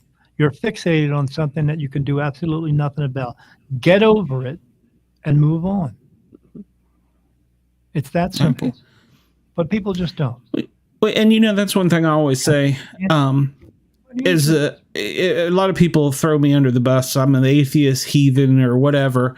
And that's fine. That's fine. I don't mind. Say what you want. That's your business, not mine. It doesn't hurt my feelings. But I always say that you shouldn't judge me by maybe what you see. You should, I should be judged by the actions, what I've done. I've helped a couple people here and there. So you're just going to be told what you did and what you didn't do. That's all. Yeah. And that's what I'm saying. I would rather be judged by the people I helped than by what somebody cast upon me. Sure. Yeah. Let me put it to you this way. Okay, Glenn. So just say you were going to go get a job. Okay. Let's just pretend you were going to go get a job. Okay. Just say you're going to go get a job, and you put in a resume, and they look at your resume and they go, Glenn Jackson. Oh, that seems like a pretty good guy. Oh, wait a minute, Glenn. You when you were 7, you took a stick and you put some shit on it, some bird shit on it, and then you ran around going bird shit to a bunch of kids, and you poked some kid in the eye with it, and then you got an infection really bad, and you go, well, I was 7. And they say, well, yeah, but you still did it. And you say, but I'm not 7 anymore. I don't make the same decisions what I do now when I was 7. I have grown past that. So what does that tell you? I don't want to be judged on the things I did in my past.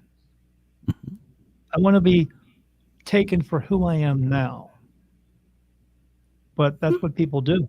They bring up everything about you that they can find fault with so they can blame you for something. Yet that person, who knows what that person's doing? Are they perfect? Are they doing everything by the Bible? Are they doing everything that can be a good person? 9 times out of 10? No. But why are they doing this to you? Because they have nothing going on in their lives. And in order to feel like they have some importance, they want to bring you down. And when they do that, it gives them a sense of power. And then these are the same people who walk around work and gossip about everybody because they know everything, because they keep their ear open to everything. And again, that brings them a sense of power. And then what does that turn them into? It turns them into a big piece of shit. And you know what usually happens with those pieces of shit? They don't cross over and they stay here because they like that negative energy. And what does that turn them into? A negative energy. But in order for them to survive where they are, they need more negative energy. So they have to come through and get it somehow. That's how it happens. Just for the record, you described some administration that may or may not have been listening to me and is making my life a living hell. So, and you know who I'm talking about. So, well, they're not going to hell because they're not going. There's no such place as hell. There's no burning or anything like that. No one's being tortured. There's no one walking around with horns in a tail torturing anyone. Although there might be people walking around with horns in a tail. It's like where it comes from. If you ever seen the movie Monsters from Disney, and you see all these crazy things walking around. Well, I see that shit. Oh, wow. How do you stay sane? It's just that's what they look like. They come from. Gotcha. Crazy. So Wendell asked if I guess he's saying, was his grandfather adopted? Correct. Okay. All right. As soon as you said that, I got yes. And I got it mid-sentence of you saying that. Wow. Well, all right. Because you're thinking it, and they're connected to your thoughts, and I'm connected to them. Oh, I'm connected to you, but I'm connected to their thoughts, answering me at the same time you're asking. Cool. So let's get to Bigfoot. Does Bigfoot exist? Bigfoot does exist, and Bigfoot is a dimensional being. So he's in another place. He comes here because you know what? Yeah. The food's good. Yeah. Wait a minute. He eats raccoons. Then when he's done, he goes back wherever he came from. Wherever that is, I don't know. But I do know he is an interdimensional being, as well as the Hat Man. So in the very beginning for me, so I see spirit all my life and stuff like that. But when this really came on for that 2 weeks that my wife went away on vacation, I saw everything scary in my house. I went down in my basement. My cat was down there. My cat Shadow. I dedicated my book to him. He's in there. I miss that guy. And soulmate. So I go down there and I said, "Come on, buddy. It's time to come upstairs." He looks at me. He looks to his right. I look to my left. I see a wall of blackness appear in the middle of the floor, and then I see a man walk out of it. He's got a long coat on, long black coat, big wide brim hat, facial features. I couldn't see his face, but I could see his nose and his chin. But the weird part was, now not that that's not weird, but for me, you get used to it. The weird part was he walked across the floor in perfect stride, no feet. He walked all the way across the room, got to the corner of the room, right through the wall, gone. I turned back around. Me and the cat are looking at the wall of blackness. It disappears. And then I look at the cat. He looks at me like, "What the hell was that?" And then I said, Cats can see them. He ran upstairs from that point. Cats can see them, can't they? Animals can see them. So when they're barking at something and you say, "Oh, they're not barking at anything." Oh, yes, they are. Barking at something. And usually what they're barking at is a negative energy. And so a negative energy could be, let's say I lived in Virginia. Well, I mean, I did live in Virginia, and I could bring it here with me because of an attachment. In Virginia, they say, "I'd like you to meet my wife and my sister," and there's only one girl standing there. But my question is, I could bring them with me by an attachment, but can they just travel here on their own? Where are they going to travel to? There's no, if they want to be in Paris, France, and they're right here, they do this. And they're there. Gone. So, well, okay. So that brings me to my next question. One night at my grandfather's house. I had one back in Delaware. Her name was Wendy, and she was a little girl. I rolled over in bed one time to see what time it was. And when I did, she had blonde hair, blue eyes, was wearing a blue and white dress with little white, little fringy socks and black shoes. I looked down and saw it. And then she saw me and said, and went, gone. But she stayed in Delaware. She now has another spirit there who looks after her because she's even though she has many lifetimes and she understands that, she's still a little girl. So she just has the memories of all of that. But she's still a little girl, but she didn't want to come with me. She wanted to stay there. So I know that. But I do have one that came through here, and she's been with me for 5 years. She almost looks like Betty Boop. Yeah. Well, so this one that I saw, it was the last night that I claimed to have slept at my grandmother's house.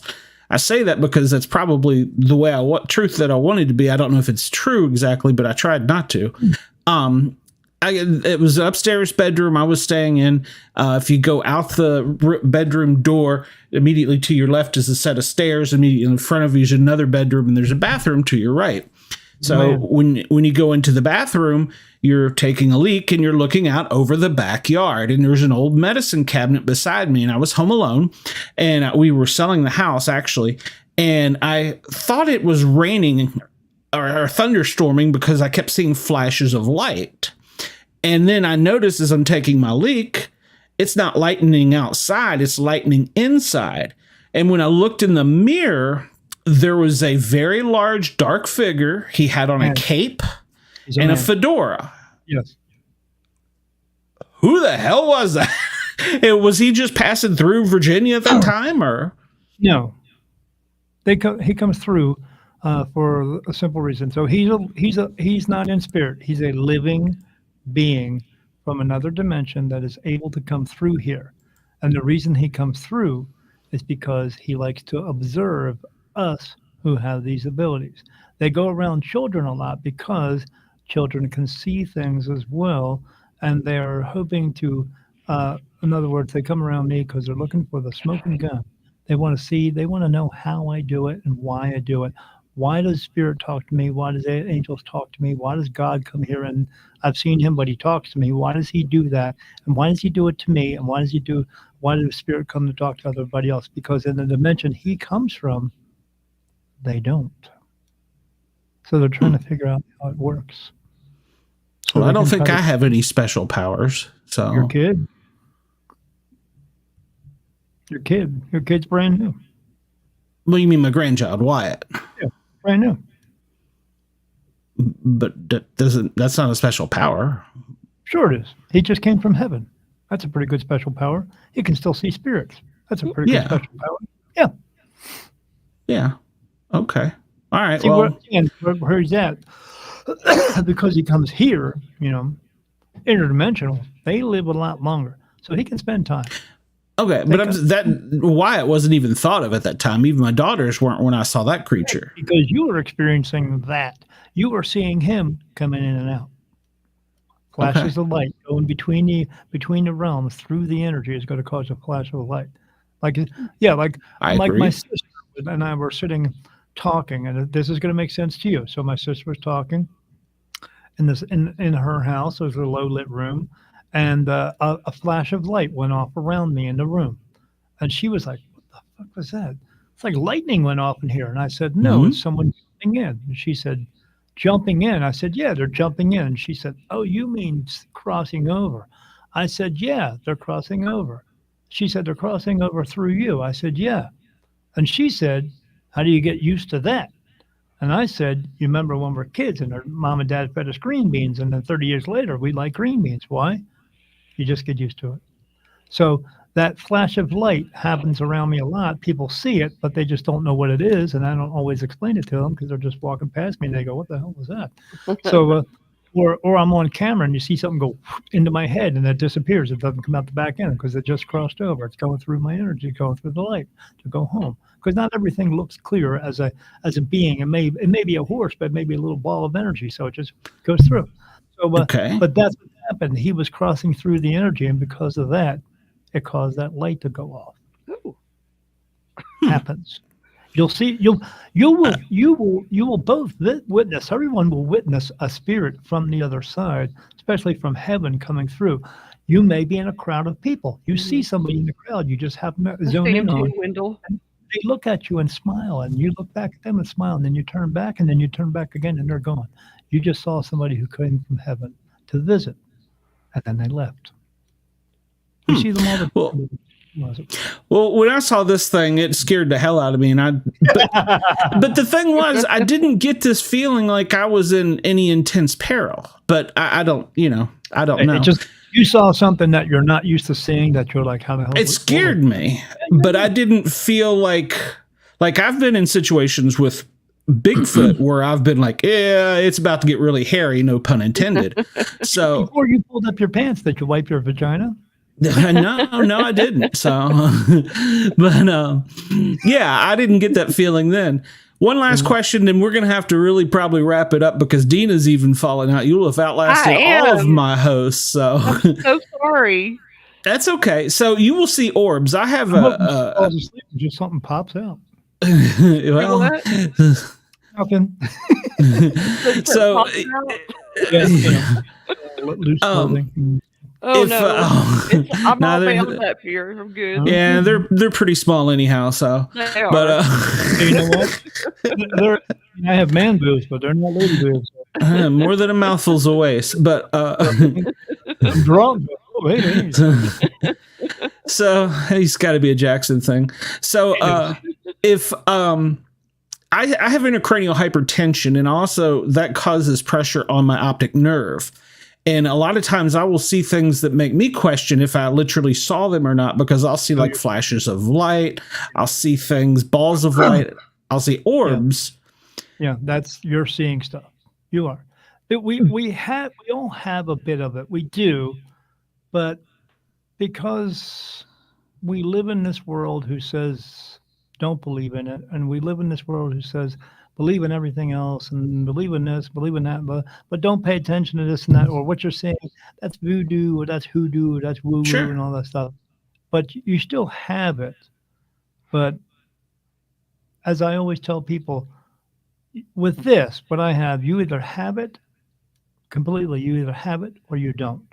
Agreed. And it's that I always tell people some of us are meant to be teachers, others are just meant to be students. And I'm here to teach people, and I do readings for people and stuff like that. But I'm trying to teach them why we're here and what our purpose is and stuff. But no, you actually see it, but it's just you catch it. It's a glimpse out of your eye. It's a glimpse out of the corner of your eye, stuff like that.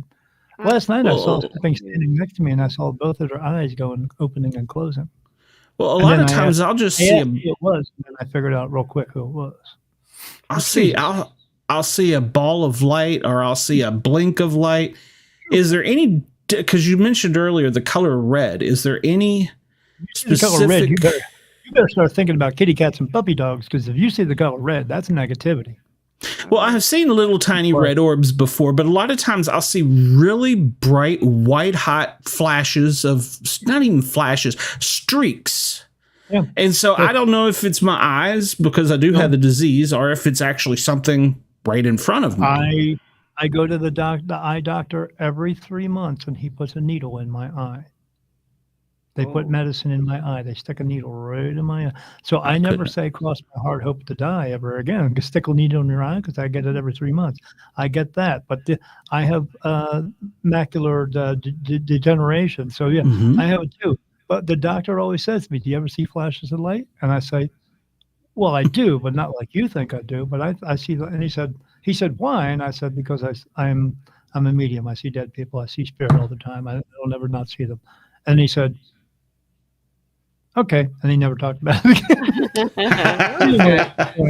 Okay. I said, I see the old. The nurse was in there 25 minutes ago, and I said, "There's an old man walking around here," and she said, "What's he look like?" And I said, "He's kind of bald on top, but he's got a beard and stuff like that, and he's kind of hunched over." She said, "I've seen him.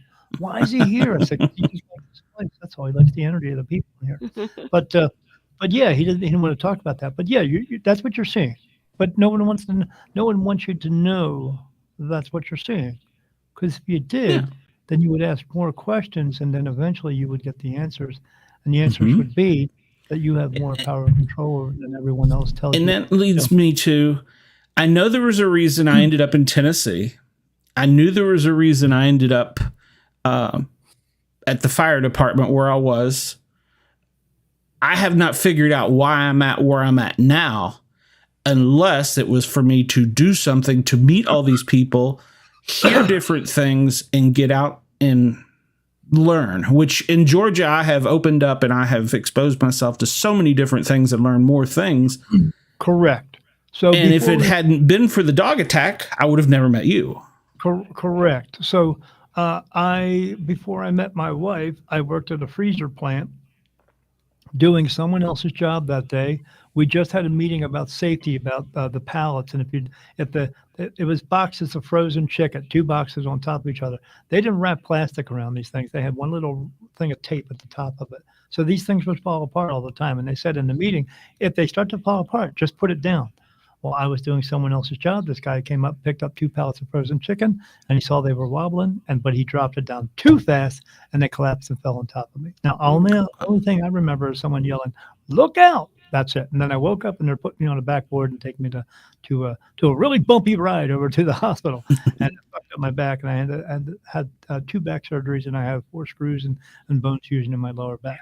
Had that not happened, I would still be doing that job.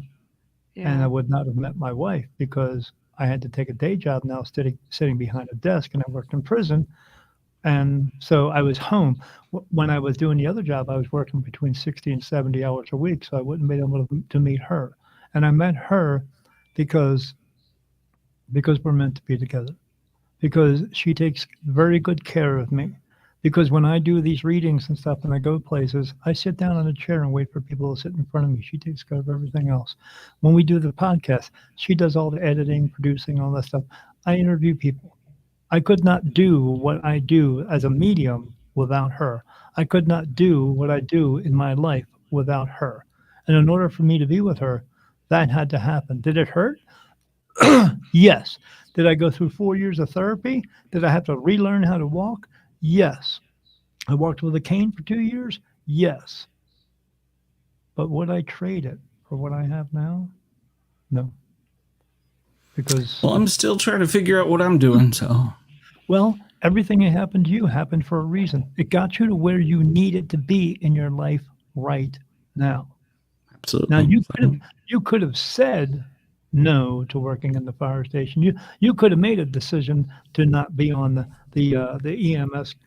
You could have said all that, but you didn't. So even though it wasn't always the best thing, it was part of your path to being where you are now. You're on the right path, Glenn. Even though you don't feel like it, I'm telling you, you're on the right path. You have been through a lot of traumatic things, but it's how you get through those traumatic things that's going to make the difference of whether you get that golden ticket or you don't. That's Absolutely. Well, Daniel, will you come back again? Well, since I talk to you about 3 days a week, Glenn, sure.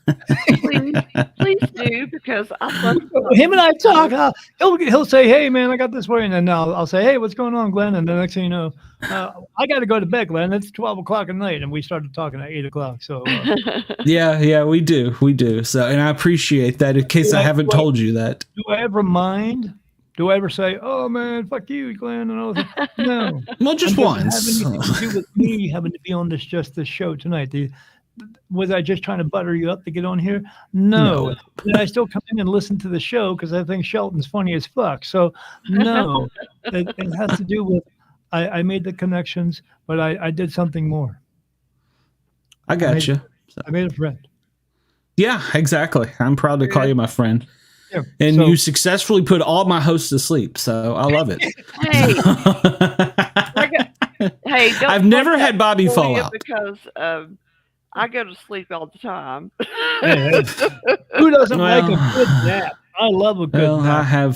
Usually when I I'm worked making my butt off today. when I'm making a fall asleep, it's because I just slipped something into a drink. Just kidding. Oh, Ha ha ha ha. all I gotta right. do this. I gotta do this. I have these professional pictures made of me, Uh-huh. and when I had the pictures made, when we got them back, I looked at them. I was like, "Man, who's this guy?" I mean, I look fantastic in there. And my wife's like, I was like, "It looks like me, but it doesn't. But it looks a really good version of me." So now I say to Yeah. my wife, if I want to get lucky, I show her that picture. Yeah, there you go. Was that Look guy at is this fucking guy. handsome. Well, then I need to find a photographer. So, Yeah. all right, yeah. ladies and gentlemen, I appreciate you hanging with me for 3 Thank you, hours, Daniel. 16 minutes. Daniel, thank you. Come back and see us again. Until tomorrow night, I'll catch everybody soon. I did talk through my exit song. So, everybody, I'll see you tomorrow night on the big chat and then Saturday on the Misfits. That's all right. It just loops around. So I get to do it again.